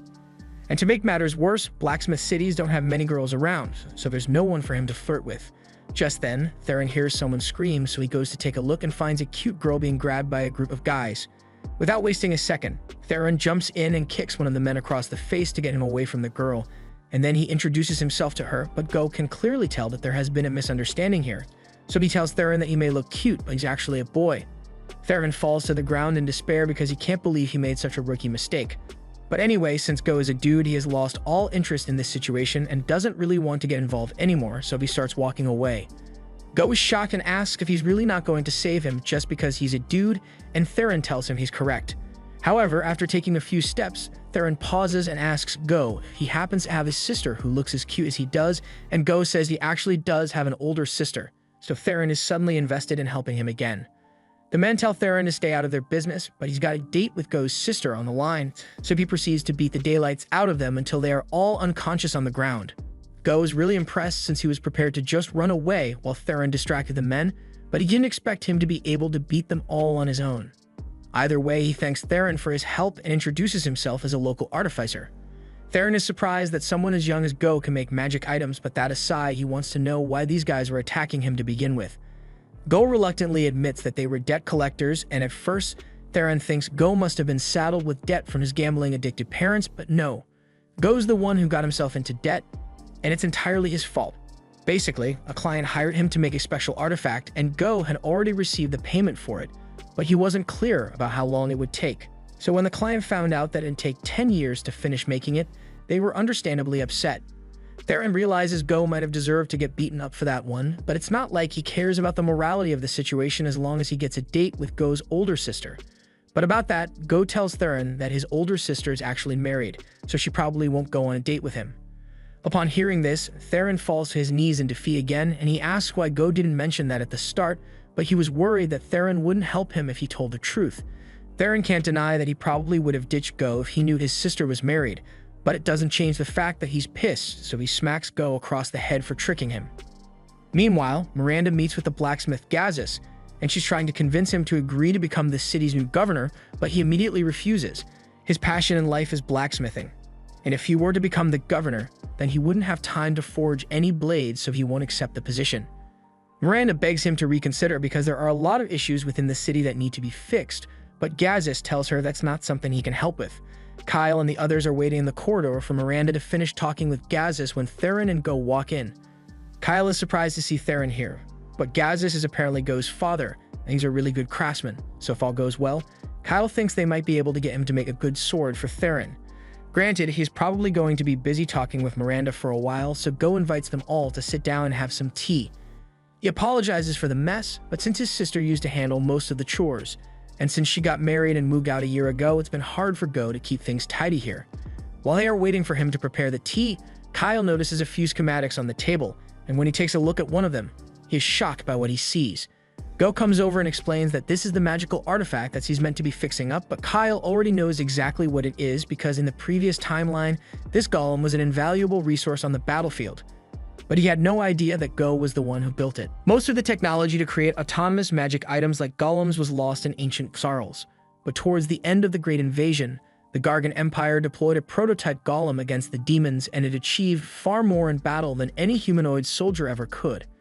Kyle calls Sildy out to take a look at the golem design, and Sildy is rather impressed because the design is flawless. It is based off the titans from the ancient Xarls kingdom, but Go made a few optimizations to make it feasible to produce in this era. Kyle asks Sildy if she thinks Go's design will work out, and she tells him that it is highly likely to succeed, so Kyle gets really excited since if they can mass produce these golems, then it will be a massive advantage in their fight against the demons. Kyle tells Go to finish building it as soon as possible, but Go responds that it will take at least 10 years to complete something this complex. However, that's not good enough, so Kyle asks him to get it done within 1 year. He is willing to spend as much money as necessary to make it possible, so he tells Go not to worry about costs. Go is ecstatic to receive so much funding, but he already has a few investors who put their money into this project, so he's not sure what to do about them. Kyle says he can just tell them that the project failed, and as long as he returns the money they invested in it, they won't be able to complain. Once Kyle is done making his deal with Go, he heads back over to Gaz's office to see if he and Miranda were able to come to an agreement, but doesn't look like Gazis is willing to change his mind. Miranda says she's leaving for today, but she'll be back to talk to him again. He tells her there's nothing she could ever do to convince him to take the job. After Miranda leaves, Kyle approaches Gazis and tells him he has a request he'd like to make. Gazis assumes Kyle is going to ask him to make a sword, but he's not really taking commissions right now, so he's going to have to decline. Luckily, Go interrupts him and vouches for Kyle, so his father agrees to at least hear him out. Kyle tells him he is looking for a sword for Theron, since his current one isn't good enough, but Gazis is surprised to hear that since he recognizes the blade as the work of Adios, and there aren't many people capable enough to call a sword like this inadequate. Theron says he'd ideally want a sword similar in quality to the one Kyle has, but when Gazis takes a look at Kyle's sword, he is speechless because even among all the ancient blades from the Carl's kingdom that he has seen, only one other blade is comparable to this, and even then, this one is far better. As much as he hates to say it, he currently isn't capable of creating a sword similar to this one, so he tells Kyle and the others that they are going to have to leave for today. Theron is disappointed that he couldn't find a sword, but Gazis did mention that he has seen something like Sylvie before, so they decide to come back tomorrow to ask him about it. The next morning, Kyle gets a visit from Alzard, but it's not for any official reason. He just wants to have a chat with the son of his old friend. And of course, if Kyle is wary about being alone with him, then he is welcome to invite Miranda and his friends along. He even offers to let Kyle ride one of the wyverns, and Kyle is surprised since the wyvern riding technique is a trade secret of the Gargan Empire, but Alzard doesn't think telling Kyle will be a problem since it was his mother who originally developed the technique. Even though he's a lot older than her, he has always looked up to Kyle's mother because her talent was nothing short of legendary. Later that day, Kyle and Miranda head to the Gargan embassy to take Alzard up on his lunch offer. But as they approach the meeting room, Kyle suddenly feels a familiar chill down his spine, and upon opening the door, he finds Alzard's severed head on a plate with a demon standing over him. Demons control the other half of the continent, and for the past 300 years they haven't launched any attacks, so human nations have more or less let their guard down. Most people wouldn't even be able to recognize a demon at first glance, but Kyle has all the demon characteristics burned into his memory, so he knows what he's talking about. The demon opens her hand to reveal a set of sharp claws, and she immediately charges at Kyle to eliminate all witnesses. But to her surprise, he intentionally sacrifices his arm to block her strike. And then while her claws are stuck, he punches her in the gut with some light magic. The demon is knocked back, winded, and confused because she wasn't expecting to face a human as capable as Kyle here. Kyle laughs and says he could do this all day, but that was a lie. He didn't put on any armor on his way over here. He doesn't have much magic right now, so he can't cast many spells, and he forgot Sylvie at home, so his offensive ability is limited to his hands. However, the demon doesn't know this, so she carefully weighs her options, and she really doesn't want to risk fighting Kyle at the moment, so she jumps out a window instead and disappears into the city. Upon later investigation, it was discovered that Alzard wasn't the only victim of the demon attack today. Roughly half of all the officials present in the Empire's embassy were killed, but strangely, there were no witnesses to any of the murders, and no one ever heard so much as a muffled scream. Meanwhile, back in town, Sylvie is helping Go with her research for the golems, and things have been going really well since Sylvie has a lot of first-hand experience with ancient tech. He says he managed to accomplish a month's worth of work in a day thanks to her help, but Sylvie tells him he's just as impressive for being able to learn so much at such a young age. A little while later, they are all taking a break in the dining room, and Go apologizes for making Lise do all the cooking, but she says it's fine since she's used to looking after Kyle and Theron. But speaking of Kyle, Go hasn't seen him all day, so she asks the others if they know where he went. Urza tells him that Kyle is busy having lunch with one of the officials from the Empire, but the rest of them don't really like formal events, so they decided to stay home for this one. Just then, Theron sighs in disappointment because the whole reason they came here today was to ask Gazis about the sword he mentioned yesterday, but he's been out all day and Go has no idea when he'll be back. Since they are here anyway, Theron asks Go if he knows anything, so he thinks about it, and he is fairly certain that Gazis was talking about the Holy Sword, Ran when he mentioned a sword as good as Sylvie. The Holy Sword was forged in Kuran 2,000 years ago by a dwarf widely known as the best smith in the land. Legend has it that the hero, Randolph, used the sword to slay the demon king and bring peace to the land, which is how it got its name. From what Go knows, the Holy Sword should be somewhere in the city right now because he remembers his father saying he saw it once. Theron perks up at the new revelation, so he asks if Go knows where he can find it, and he tells him that if the sword really is in Karen, that it's probably in Governor Bax's possession. As soon as Theron hears this, he starts scheming ways to steal the sword from the governor, but when he looks out the window, he suddenly stops and in a serious voice, he asks Go if he has anyone who'd want to hurt him. He can't think of any enemies he'd have aside from the investor he backed out on, but according to Theron, the house is surrounded and all the men are bloodlusted, so they definitely aren't here to chat. He grabs his sword and tells the others he can handle most of them, but there's still a chance that some might make it inside, so it'd be best if they stayed on guard. Go asks if there's anything he can do to help, but since he's not much of a fighter, he'd only get in the way, so Sylvie tells him to come hide with her in the back room. Meanwhile, outside, the assailants all get into position to begin their raid on the house, but as soon as they are about to open the door, Theron knocks it off its hinges and blows one of the attackers away without realizing it. He then turns to the one left standing and cheerfully announces that he will be the one they torture for answers once this whole mess is taken care of, so he's only going to be knocked out for now. As for the rest of them, he hopes they made funeral arrangements in advance. While Theron is busy cutting down the attackers up front, two manage to sneak in through the back of the house, but they are immediately confronted by Lise and Urza. Urza realizes that the attackers are using blades coated in strong poison, so a single scratch would be enough to immobilize either of them. She warns Lise to be careful not to get hit, so she takes a deep breath and proceeds to piece the attacker up like prime Mike Tyson. As for Urza, her guy tries to stab her with a knife, but she uses a water spirit to stop the attack, and then proceeds to drown the guy midair until he loses consciousness. They both went a little overboard, but thankfully, the two guys they knocked out are still alive, so they tie them up and wait for Theron to come back in. And Go is both impressed and terrified by how easily they were able to beat them up, so he's going to keep his distance for a while. A little while later, Theron returns with the guy he kept alive, and he's glad to see that the girls are done in here as well, so it's time to start the interrogation. He sets the attacker down on the floor and asks him to tell them why he attacked this house. The guy seems reluctant to answer, so Theron warns him that it's in his best interest to spill the beans because the girls behind him are sadistic torture experts. He's totally making this up, but he's too invested to stop now, so he tells the attacker that Lee specializes in turning any household items into a torture device, whether it's knives, forks, or even a ladle. She's also not scared to cut up every inch of your skin, and just when you think it could get any worse, she rubs salt and hot sauce in your wounds. It gets so bad that he'll surely beg for death, but they have tons of healing potions here, so Urza will keep him just on the edge of death to prolong his suffering as much as possible. The guy has been thoroughly traumatized, so when Theron leans in and tells him that as long as he answers their questions truthfully, he won't have to experience any of that agonizing pain, he jumps at the opportunity and starts snitching. He tells them that they were hired to kidnap Go, but Theron isn't fully convinced since the attackers were awfully bloodthirsty for kidnappers. The guy explains that their employer told them that they could kill anyone who got in their way, which is why they were so hostile. Now that Go takes a moment to think about it, he remembers hearing a report about people going missing all over town, so that must have been the work for the attackers.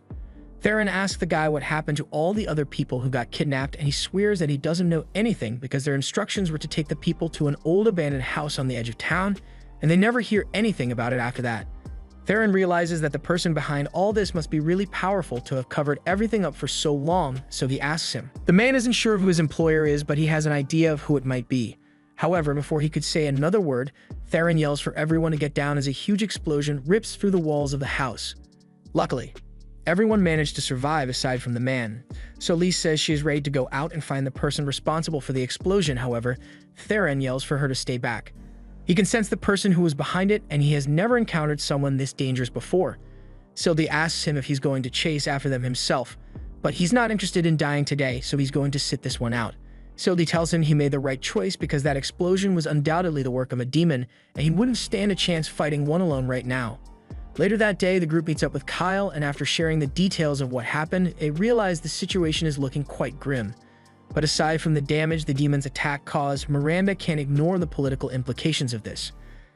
Kyle doesn't have to worry about being accused because he was the first one to fight off the demon, but since only the Empire's embassy was attacked, the Empire is sure to accuse the kingdom of colluding with the demons. Speaking of demons, Lisa knows Kyle saw one with his own eyes, but how can they be sure that a demon was behind the explosion at Go's house? Sylvie explains that such destructive magic is unique to demons because they have large mana reserves and often don't bother refining their spells. If the demons are involved in this somehow, then worst case scenario, Sylvie says they could blow this entire city off the map.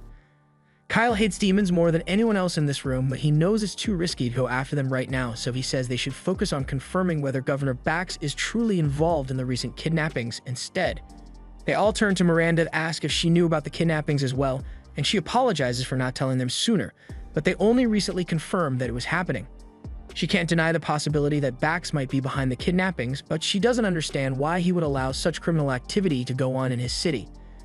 Just then, a guard bursts into the meeting room and tells everyone that Governor Bax's mansion is on fire. By the time they get there, the entire place is already burnt to the ground, and even an idiot could see that this was no mere coincidence. Theron returns to the group a moment later, and he has been trying to find the holy sword amidst the rubble, but he hasn't had much luck. Similarly, Miranda has been looking for Bax for a while now, but there's no sign of his body here, even though he was supposedly bedridden before the fire started.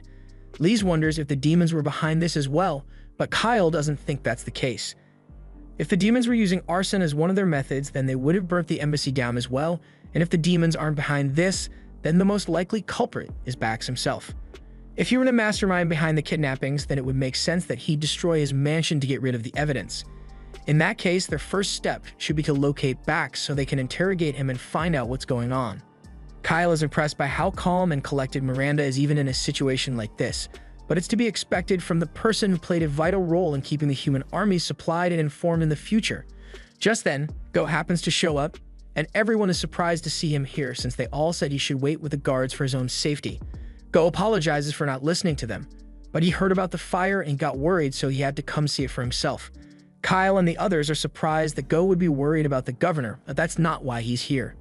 Earlier today, Bax summoned Gazis to his mansion, and Go hasn't seen his dad since then, so he is concerned that he might have been in there when the fire was started. The others are shocked to hear that and come to the conclusion that Bax must have targeted Gazis because he was a candidate to become the next governor. But as soon as those words are said, Miranda has a mental breakdown and falls to her knees because it's all her fault. Gazis kept telling her he didn't want to be the next governor, but she kept trying to force the role on him, and now he might be dead because of her. Kyle understands why Miranda would be upset about this, but he wouldn't have expected her to be so distraught over Gazis' disappearance. Just then, he has a flashback to a time when he and Miranda were drinking together, and she told him all about how she once had a lover whom she cared about deeply, but due to her selfish actions, she ended up getting him killed, and he realizes that the lover she mentioned must have been Gazis. A little while later, Kyle is looking after Miranda, and based on what she told him that night, this must be the incident she was talking about. If that's the case, then Gazis really is going to die if nothing is done, so Kyle thinks back to see if he can recall any useful information. On that night, after Miranda had drank herself into a coma, Kyle was taking her back to her room when he heard her mention how she wishes she had found the secret underground passage sooner, because then she might have been able to save Gazis. And that's all the information Kyle needed to hear, so he gets his gear ready and tells everyone he's heading back to Bax's mansion to investigate something. And they all agree to tag along. On the way there, Theron asks Kyle if he's really sure there's a secret passage, and Kyle assures him that it definitely exists, even if he doesn't know exactly where it is. Urza asks Kyle why he asked for her help specifically, so Kyle explains that he wants her to help move the rubble so they can look for the entrance. Urza stops in her tracks and asks Kyle to repeat himself, because there's no way she just heard him say he wants her to use her magic to search through this massive lot for a passage that may or may not exist. Kyle tells her that's exactly what he wants her to do, and in case she's worried about running out of magic power, he's got that covered. Urza is doing her best to avoid punching Kyle, so she asks him if he has ever used one of those mana potions before, and Kyle says he is well aware of everything the potion does.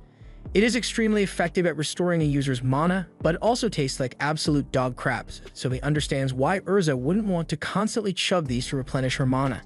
But even so, he pleads with her to do it because it's the only way they'll find Gazis in time.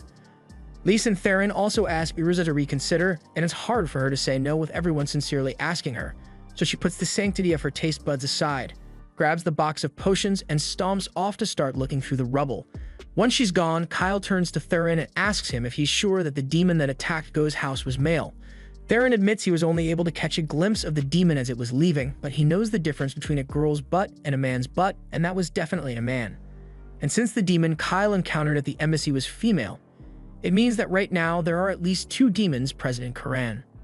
Late into the night, Urza is still drinking those awful-tasting potions while her gnome moves the rubble around, and she feels like she's going to puke. All her effort turns out to be worth it because the gnome eventually finds something, and upon further inspection, the group realizes it's a hidden trap door, so this must be the entrance to that secret passage Kyle talked about. They all head in, and Kyle warns everyone to be on guard because there could be demons in here. Theron mentions that even though it was his first time encountering a demon, he could tell that it was incredibly strong. It might even be as strong as his mom, and that woman is terrifying when she's mad. Kyle tells him that demons are individually stronger than humans when it comes to physical abilities, so comparing them to a monster like Theron's mother is accurate, but don't let Layla find out that he said that because she'd beat the shit out of him for it. Urza thinks it's impressive that Kyle knows so much about demons, but he says demons are simply dangerous enough to require this level of caution. In fact, considering Urza's current condition after using so much mana, he personally thinks she and Leech shouldn't be coming along, but as soon as he says this, they get all up in his face and say they refuse to go back. Especially Urza because she had to drink tons of that awful potion for this, so she's seeing it through to the end. Kyle knows there's no way he's going to convince these two to go back now, so he tries to convince himself that everything will turn out alright. After all, he has Theron with him, so even if he ends up running into that particular demon, they should be able to defeat it with no casualties. Just then, Lise notices something at the end of the passage, so they all rush over to see what it is. Once they arrive at the room, they find a table with a corpse laid out on it, and Kyle immediately realizes what's going on here because he has seen this before. However, none of the others have any clue what this is, so Sylvie explains that this is the forbidden rite. Theron asks what's so forbidden about it, so Sylvie explains that it's a ritual that converts life force into magical energy. They take a closer look at the corpse on the table, and aside from the fact that the body is drier than Theron's love life, they soon realize that the man was actually Bax's head butler. And the pile of corpses over there must have been the people who were kidnapped, so this pretty much proves that Bax was involved. But with that established, Lee still has no idea why someone would need mana so badly that they want to convert the life force of innocent people. Sylvie takes a look at the magic circle that was used here, and she can tell that it was designed to slowly squeeze the energy out of each of the victims. But with such a weak catalyst, it's probably going to exceed its capacity soon and blow up. Theron asks if she's sure about that, but there's no mistake in her deduction, and with the magic power stored in there, the explosion would likely vaporize half the city. That's already bad enough, but Kyle is more concerned about the kind of spell that the perpetrator is going to use all that mana for. Sylvie says she can't be sure, but she can analyze it to figure out the spell's purpose. However, before she could do so, she senses someone approaching, so Kyle and the others all hide immediately. A few moments later, the two demons walk in, and Ganius is glad to see that the ritual is finally done squeezing the mana out of the butler. This entire time, Uriga has remained completely silent, so he asks her if it'd kill her to talk to him a little because he didn't do anything wrong. Sure, they had to make a deal with the human, but everything went according to plan in the end. Uriga asks him if attacking the embassy was also part of the plan, but Ganius says that it was a request from their human conspirator, so he can't be blamed for starting that. She then asks him why he went and blew up that random house, but Ganius says that wasn't his fault either, because their conspirator asked him to create a diversion since he planned to stage an abduction. Besides, he is confident that he hasn't broken the rule about minimizing casualties, and at the end of the day, this is all so they can acquire the item that their king desires. Uriga understands that, but it still frustrates her that they are forced to work with lowly humans like this. After that, Ganius and Uriga leave the room, so Kyle and the others breathe a sigh of relief because they weren't caught. Sylvie thinks it's strange that the demons were ordered to minimize casualties, because she's never heard of a demon king wanting to spare humans before. Either way, Kyle says it's good that they were able to gather valuable intel like this, so now the only thing left to do is find Bax and Gazis. They head deeper into the cave, and before long, they locate a room with a surprisingly large amount of nice furniture. And over by one of the chairs, they find Gazis tied up on the ground. They all rush over to check on him, and they are glad to see that he is alive, but they wonder who could have done this to him. Just then, they hear an old man's voice, demanding to know who they are and how they got in here. The man in question is Governor Bax, and when he realizes that Kyle and the others are the emissaries from Zergus, he starts yelling that he will protect Karen from the Empire and the Kingdom at all costs. The group has no idea what he means by protects, since this man has been kidnapping and draining the residents of Karen all their life force. Bax refuses to tell them the reason he is doing all of this, but just then, Gazis speaks up and informs everyone that the ore vein underneath Karen is about to be depleted, and once it's gone, Karan will lose everything. All the jobs will evaporate overnight, all the skilled craftsmen will go elsewhere, and eventually, the city will probably be invaded. Bax wanted to prevent that from happening, and Gazis was willing to help at first, but then Bax started talking about sacrifices, and it all went downhill from there. Sylvie takes one look at Bax, and she can tell that he is terminally ill. In fact, it'd be a miracle if he lived to see the next month in his current condition, and Kyle assumes the demons must have taken advantage of his vulnerability to trick him into making a deal with them. However, just then, Ganius emerges from the shadows and says he didn't trick anyone, they simply made a deal. Kyle asks what he means by a deal, and Ganius has no reason to answer him, but he does love a good monologue, so he decides to explain.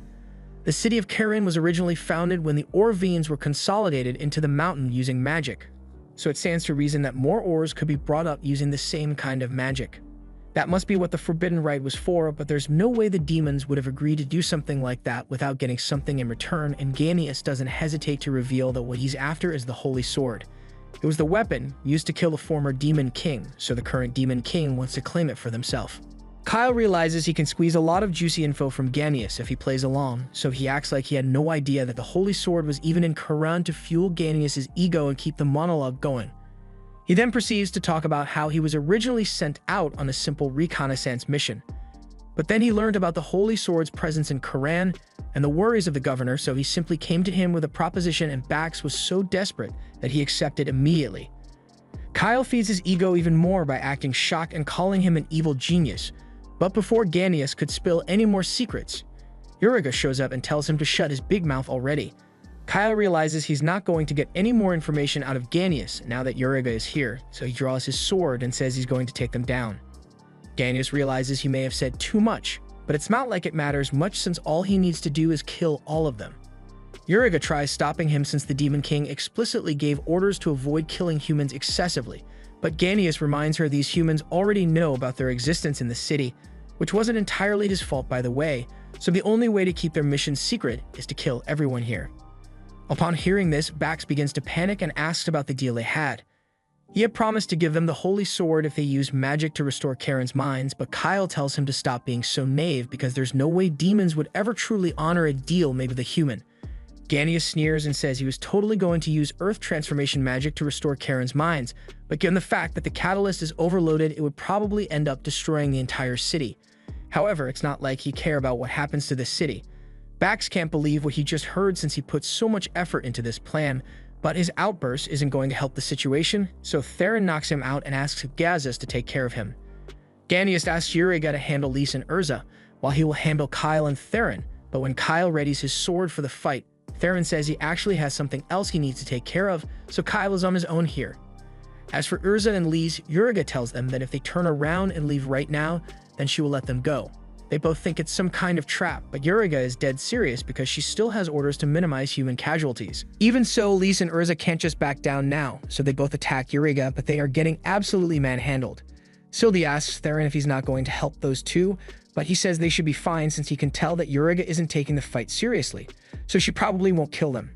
If anything, this will be great combat training for Urza and Lys, but that aside, Theron says he wants Sylvie to take a look at this cue for him.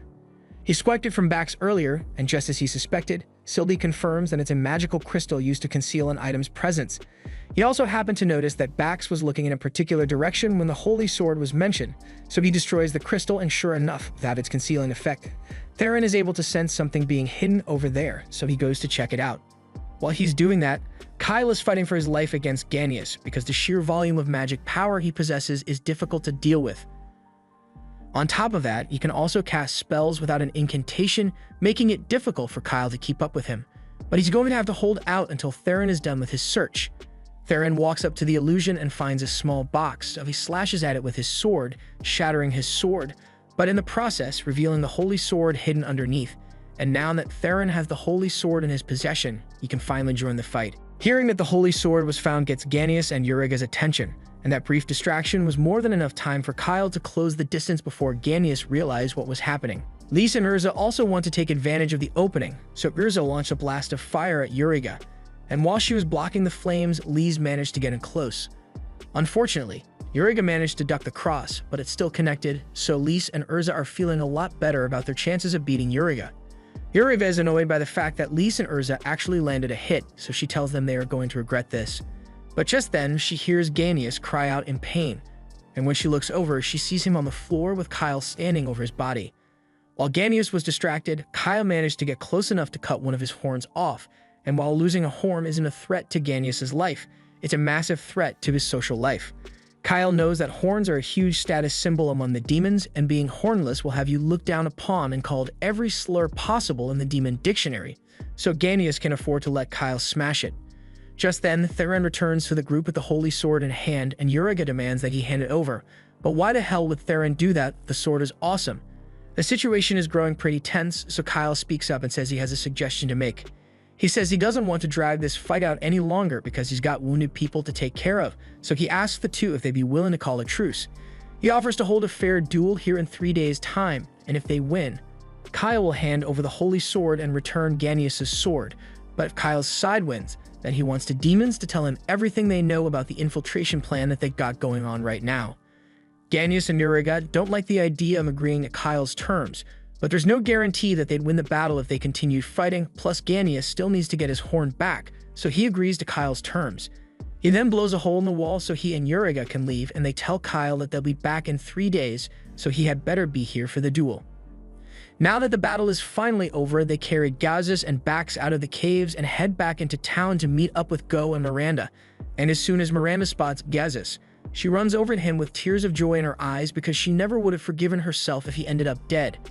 As much as Kyle doesn't want to interrupt the touching reunion, he has a few questions, so he asks if they could have a brief chat. Once everyone is inside, they see Bax up in a bed, and in spite of everything the man has done, Gazis doesn't think he's a bad person. He just wanted to secure the future of Karan and was willing to go to extreme lengths to do so. Gazis first learned about Bax abducting people about a month ago, and he desperately tried to convince him to stop, but Bax refused to listen to reason, and Gazis couldn't use any forceful methods to stop him either since Bax was still the governor at the time. To make matters worse, Bax even threatened to kill Miranda and Go if Gazis interfered in the plan in any way, and he didn't want to drag them into it, so he just kept his distance after that. Speaking of things Bax did, Gazis recalls that Theron said he found the holy sword that Bax hid, so he's about to ask for it to be returned, but Kyle cuts him off and says Theron is going to keep the sword. Gazis is speechless at first, but he argues that the holy sword is a national treasure that belongs to Karan, so Theron can't just take it for himself. Kyle admits that he has a good point, but here's Kyle's counter-argument. I just saved your life. In fact, if you think about it, Kyle also saved Miranda when Eureka attacked the Empire's embassy a few days ago. And Theron protected Go when Ganius blew up the house, so together, they saved Gazis and the two people he cares about the most, so he kind of owes them. But in case Gazis still isn't willing to give up the holy sword, Kyle came prepared to bribe him for it. This is a clump of pure mithril, and this stuff is really hard to find, so it has been a while since Gazis got the chance to work with some. Kyle happens to have a boatload of this stuff in Sildi's vault, so he says he is willing to provide as much as Gazis wants. Who knows, he might eventually be able to create a blade that's better than the holy sword, so surely a single sword going missing wouldn't be a big deal. Gazis seems conflicted and isn't sure whether he should take the deal or not, especially with all the bureaucracy of giving up a national treasure. But Miranda's official response is, I've never seen that holy sword a day in my life. Since they've agreed that Theron will be keeping it, Kyle moves on to the next order of business and says he has something he'd like Gazis to build for him. Gazis takes a look at the plans Kyle drew up, and since he doesn't have to worry about the mithril supply, he says he can get it done in about 3 days, but Kyle says he only has 2 days to finish. He has to fight the duel against the demons in 3 days, so he needs the project to be done before then. It's going to require a ridiculous amount of work to get it done in only 2 days, but Gazis does owe Kyle his life, so he gets up to start working on it immediately. Now that that's taken care of, Kyle goes to check on Lise and Urza, and they say they are doing fine. They didn't suffer any major injuries, but the fight made them realize that if Eureka hadn't held back at the start, they would have been dead meat. However, that doesn't mean they are scared of a rematch, so they tell Kyle they'll make sure Eureka doesn't know what hit her. Kyle honestly came here to tell these two that they were getting kicked off the rematch team because Theron has a much better shot of beating Eureka, but they are so motivated that he decides to just let them handle it anyway. However, that means there's nothing for Theron to do, and he was dying to test out his new sword too. Kyle tells him he might still get a chance to use the sword, because if Urza and Lise look like they are about to lose, he wants Theron to cut Eureka down while she's not looking. It'd be against the rules of the duel, but Kyle doesn't really care about playing fair as long as they come out on top in the end. While they are on the topic of the duel, Theron asks if it was even worth postponing it for 3 days, since they could have just fought then and there, but Kyle says that would have been too risky. If the demons were about to lose, they might have activated the magic circle and destroyed the entire city as a last-ditch effort. But the 3-day time frame also bought him enough time to get a secret weapon made to ensure their victory in the duel. But before the duel begins, Kyle is going to do something about the ticking time bomb underneath the city, so he heads back down into the caves with Sildi to deal with it. The magic catalyst is on the verge of exploding, so it'd be really dangerous to leave it as it is, but there's an easy fix since Sildi says she can just release all the energy slowly to avoid an explosion.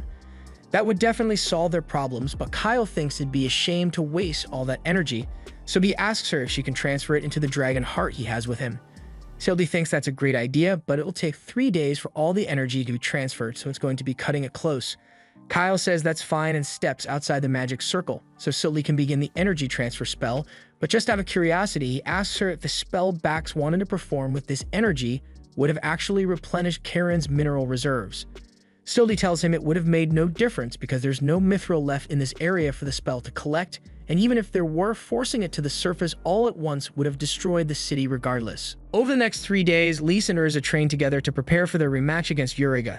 Theron takes several naps since he's not concerned about fighting, and Kyle waits for Gazis to finish crafting his secret weapon. Eventually, the day of the duel arrives, and Theron is still just as relaxed as he was before, so much so that Sylvie is starting to get annoyed by all his snoring. Kyle tells her it's actually a good thing that Theron is so calm because it means he is confident that they'll be able to win against the demons. If Kyle plans to stop the Great Invasion, then he needs to gather as much information as possible on the new demon lord so he can't afford to lose. Eventually, the group arrives at the duel location, but once they get here, they realize they never actually specified an arrival time, so the demons aren't here yet. They are going to have to wait a while, so Lys and Urza set up a picnic blanket so they can all have some tea while they wait. As they are eating, Kyle asks Urza and Lys if they came up with a plan to beat Uriga. Urza tells him that they aren't stupid enough to come into this without a strategy, so while their odds of winning aren't great, they still have a chance. She then asks Kyle if he is sure he can beat Ganius. So Kyle explains that he had this thing made specifically for the fight, so he's confident he can win. A few moments later, he hears footsteps approaching, so he gets up and tries to point menacingly at the demons, but that's a little hard to do when you have a teacup in your hand and cookie crumbs on your face. The others clean up the mess from their picnic, and once they are ready, Kyle says it's time for them to settle this. But before they start, Kyle suggests he and Ganius take their fight elsewhere since this room isn't big enough to host 2 duels at the same time. Ganius has no objections, but Uriga asks him if he really thinks this is a good idea since she won't be able to help him if things go poorly in his duel against Kyle. However, Ganius is confident that he'd never lose to a human in a fair fight, so he tells Uriga that there's nothing to worry about. With that settled, Kyle and Ganius leave to find a new battleground, but Theron is surprised that Sylvie isn't going with him. She tells Theron that her job is to inform Kyle immediately if anything goes wrong here. Normally, she'd have to stay near her sword, but as long as she can maintain the mana supply from it, it doesn't make a difference whether her body is nearby or not. Uriga asks the group if they are finally ready to begin and assumes Theron is the one who will be facing her since he's clearly the strongest here, but he says he's actually just here to watch. And if Uriga managed to beat Lys and Urza, he says he will hand over the holy sword without a fight. Uriga honestly doesn't want to fight, but if it's for the holy sword, she has no choice. She also understands that Lys and Urza are decently powerful, so she won't make the same mistake as last time. She's going all out from the start. A strong gust of wind is felt as Uriga unleashes her power, and she warns the girls that if they don't want to die, they had better surrender soon. Sylvie says this is bad because Lys and Urza's plan was centered around Uriga not taking them seriously, but Theron still thinks those two will be fine as long as they don't let their guard down. Uriga charges forward and unleashes a flurry of punches so fast that Lys is barely able to block them in time.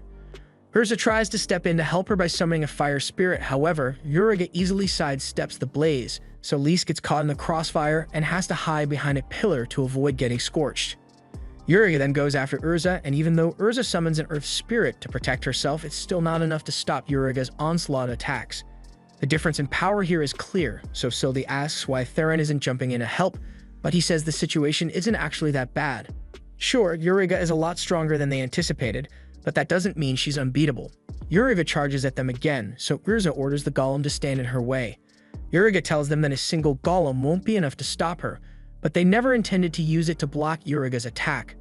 Lys runs up and punches a hole straight through the golem, striking Uriga in the chest, and while she's winded, Lys follows it up with another devastating blow, leaving her even more staggered than she was before.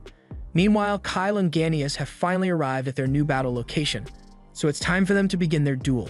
Back with Lys and Urza, Uriga refuses to let that punch slide, so she charges at Lys and tries to poke her eyes out, but instead she gets folded again, and Urza finishes things off with a full power blast from her fire spirit.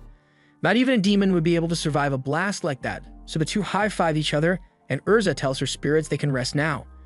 Theron is impressed that the girls were able to do so well against Uriga without his help, but Sylvie is disappointed because the girls clearly aren't familiar with the concept of double tapping. As they are triumphantly walking away, a silhouette suddenly appears in the flames, so as they turn around, they find Uriga standing there in perfect health, and she looks pissed. She points at Lise and demands to know how she managed to dodge her attacks earlier since Uriga knows her speed stats should be way higher than Lise's. But to be honest, Uriga kind of just uses the same moves over and over, so it was pretty easy for Lise to memorize her attack pattern. As a matter of fact, it feels like Uriga has never been in a proper fight with her life on the line before, so when they do something unexpected, she reacts poorly and leaves herself wide open. They honestly think Uriga was better off holding back because that forced her to be a little more creative with her attacks, but that's a hard pill for Uriga to swallow. She pouts over having her fighting style criticized so much, but then she thinks about it for a moment and realizes those two are actually right. Lise and Urza are glad she understands their point, so they ask her if she's ready to continue their battle now, but to their surprise, Uriga actually says she gives up. Theron and Sildi are just as stunned and think Uriga might be trying to trick them, but no, she's genuinely surrendering. At first, she thought the only reason she lost to Lise and Urza was because she was holding back, but now she realizes that she underestimated the two of them a little too much. Of course, this doesn't mean she's scared of losing or dying, but she's under strict orders from her king to return alive, so if there's even the slightest chance that she might die, then she can't engage in the fight. That's pretty anticlimactic, but it saves Lise and Urza the trouble of having to fight, so they are okay with it. Uriga asks what they plan to do with her now that she has surrendered, but to be honest, Lise and Urza didn't really plan for something like this, so they don't know what to do. Lise asks if they can just tell her to leave now, but Theron objects because he doesn't like the idea of letting a demon go free. Lise understands why he feel that way, but she feel kind of bad killing an opponent who already surrendered. Just then, Urza recalls that Kyle had planned to ask about information regarding the demon's infiltration into the human nations, so they tell Uriga to spill everything she knows about that. But there really isn't much to talk about. As far as Uriga knows, she and Ganius were the only demons ordered to go to the human nation. Of course, some other demons might have crossed the border of their own free will, but Uriga has no way of confirming that. She asks if there's anything else she can do for them, but Lise and Urza are all out of ideas, so Uriga suggests some Rule 34 options and Lise and Urza instantly freeze up in embarrassment. Uriga then says that if they want, she can wait here until Kyle gets back to see if he wants to take her up on her offer, but there's no way Lise is letting that happen, so she tells Uriga to get out of here right now. Uriga is more than happy to oblige, so she turns to leave, but before she does, she formally introduces herself and says she'd like to face the two of them in battle again. Lise is a bit surprised because she didn't think a demon would be so polite, and Sildi agrees because back in her day it would have been unthinkable for a demon to surrender to a human, let alone speak to them with respect. She turns to ask Theron what he thinks, but he's no longer there. Without a word, he rushes toward Uriga as she walks away and swings his sword at her with full strength. As for Kyle's battle, he and Ganius are about to begin their fight, but before that, Ganius wants to know where his horn is. Kyle tells him it's tied to his hip, and if Ganius manages to win this battle, then he is welcome to take it back. Ganius is relieved that Kyle is holding up his end of the bargain, so he says he is ready to begin, and they both get ready to attack. Kyle knows that Ganius specializes in long-range attacks, so he needs to get in close to end this quickly. He casts a strength and haste spell on himself and charges into attack. However, to Kyle's surprise, Ganius makes no attempt to dodge and instead intentionally lets Kyle's sword penetrate his arm. Now that Kyle's sword is stuck in him, Kyle won't be able to defend himself anymore, so Ganius throws his sphere of magic straight at Kyle's chest. Kyle managed to use magic to protect his organs, so his injury isn't going to be fatal, but Ganius still broke around 4 of his ribs, so continuing the fight isn't going to be easy for him. As for Ganius, the wound on his arm is also pretty bad, but he thinks of it as adequate punishment for letting a human push him to this point. Kyle can tell that Ganius is acting differently from the way he was 3 days ago because he's not messing around anymore, he's using his full power right from the start. Ganius launches dozens of magic blasts at Kyle, and it's impossible for him to dodge them all. So if things continue like this, then it'll only be a matter of time before Kyle is killed. He decides to risk it all and charge headfirst through Ganius' blast to get to him. But even when he manages to close the distance, his attack is immediately blocked by Ganius' magic shield, and he is sent flying into some rocks. Kyle realizes that he's actually losing here, so all notions of fair play go out the window, and he resorts to blackmailing Ganius with his horn to get him to stay away. He threatens to smash the horn if Ganius comes any closer, so Ganius freezes, but while he does care about his horn, he's not willing to sacrifice his life for it, so Kyle's threats won't be enough to make him surrender. Kyle already figured that might be the case, but the horn still makes for a great distraction. So he throws the horn into the air, and while Ganius is looking at it, Kyle charges forward and stabs him against a wall. Ganius laughs and asks Kyle if this is the best he can do, but Kyle is far from done. He continues pushing Ganius until they both go crashing through the wall and nearly fall into a lava pit. Ganius manages to knock Kyle away with more of his mana blasts, and he applauds him for lasting this long, but he was always doomed to fail because the difference in strength between humans and demons is simply too great. Kyle was well aware of how terrifying demons can be when he came into this fight, which is why he is willing to use as many dirty tricks as necessary to come out on top. He reaches into his bag and throws a glass bottle at Ganius, completely covering him in some white sticky goo. Ganius scoffs at Kyle and tells him a pathetic trick like this could never stop him, but then he realizes he can't move around anymore. The goo Kyle threw onto him was a special glue that Go came up with, and once it sticks to something, it can never be undone. Kyle then pulls out the mithril chain that Gazis made and he wraps it around Ganius to make sure he can't escape. Not even a demon would be able to break free of those chains, so Kyle points his sword at Ganius' neck and tells him to start talking. First, he wants to know if it is true that the current demon lord doesn't want conflict with the humans, and as much as Ganius hates to admit it, Riza, the daughter of the former demon lord, is the current ruler of the demons, and she really doesn't plan on fighting the humans for any reason. In fact, the only reason he and Uriga were sent out on this infiltration mission was due to the insistence of the pro-war faction of the demon army, but Riza gave them the order to minimize human casualties as much as possible. After hearing about the pro-war faction, Kyle assumes that they must be trying to dethrone Riza so they can go to war with the humans, but Ganius explains that Riza's power is far too great for anyone to overthrow her, so she will likely remain in power for a long time. Kyle finds it all interesting, but he has one final question to ask, and he tells Ganius to think about his answer very carefully before speaking. He asks if Ganius has ever heard of a black-winged, hornless demon in line for the throne, but he says that would be impossible. A demon's horn is their pride, so a hornless demon could never be crowned as king, no matter how powerful they are. But that aside, Ganius has never heard of anyone matching that description. Kyle is disappointed because that means Ganius has no information on the next demon king, and that makes him useless, so Kyle prepares to finish him off, but Ganius begins begging for his life and suggests that Demon Lord Riza might know something about the hornless demon Kyle is referring to. It would normally be impossible for a human to meet her, but Ganius offers to arrange an audience with her for Kyle if he lets him live. Kyle finds the offer appealing, so he accepts and tells Ganius that as long as he holds up his end of the deal and doesn't try anything funny, then he will be released safe and sound. Ganius thanks Kyle for being so understanding, but internally he is laughing at how gullible he is. Ganius has no intention of letting Kyle meet the Demon Lord. He has just been buying time for one of his invisible puppets to get here so he could take Kyle out while he's not paying attention. However, just when Ganius thought he had won, Kyle slashes the bug in half without even looking.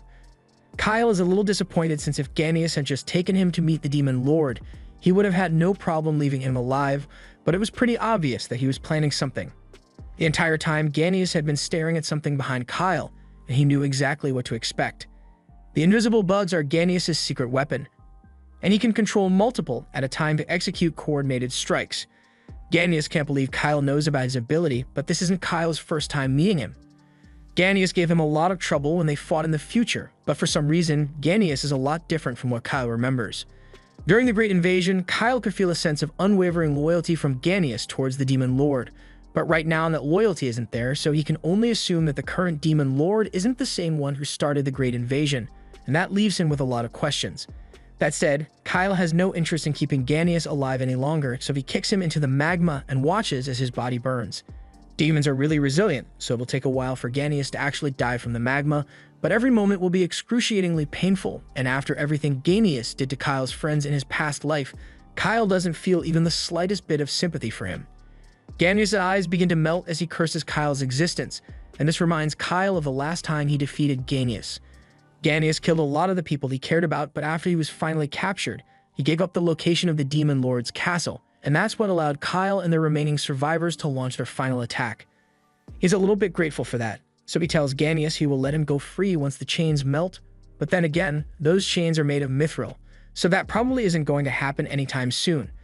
Ganius eventually succumbs to the magma and sinks to the bottom as his body melts away, so Kyle walks away satisfied, knowing that he has just taken care of one of the major threats to his future. This was the end of episode 11. Subscribe to not miss the next part.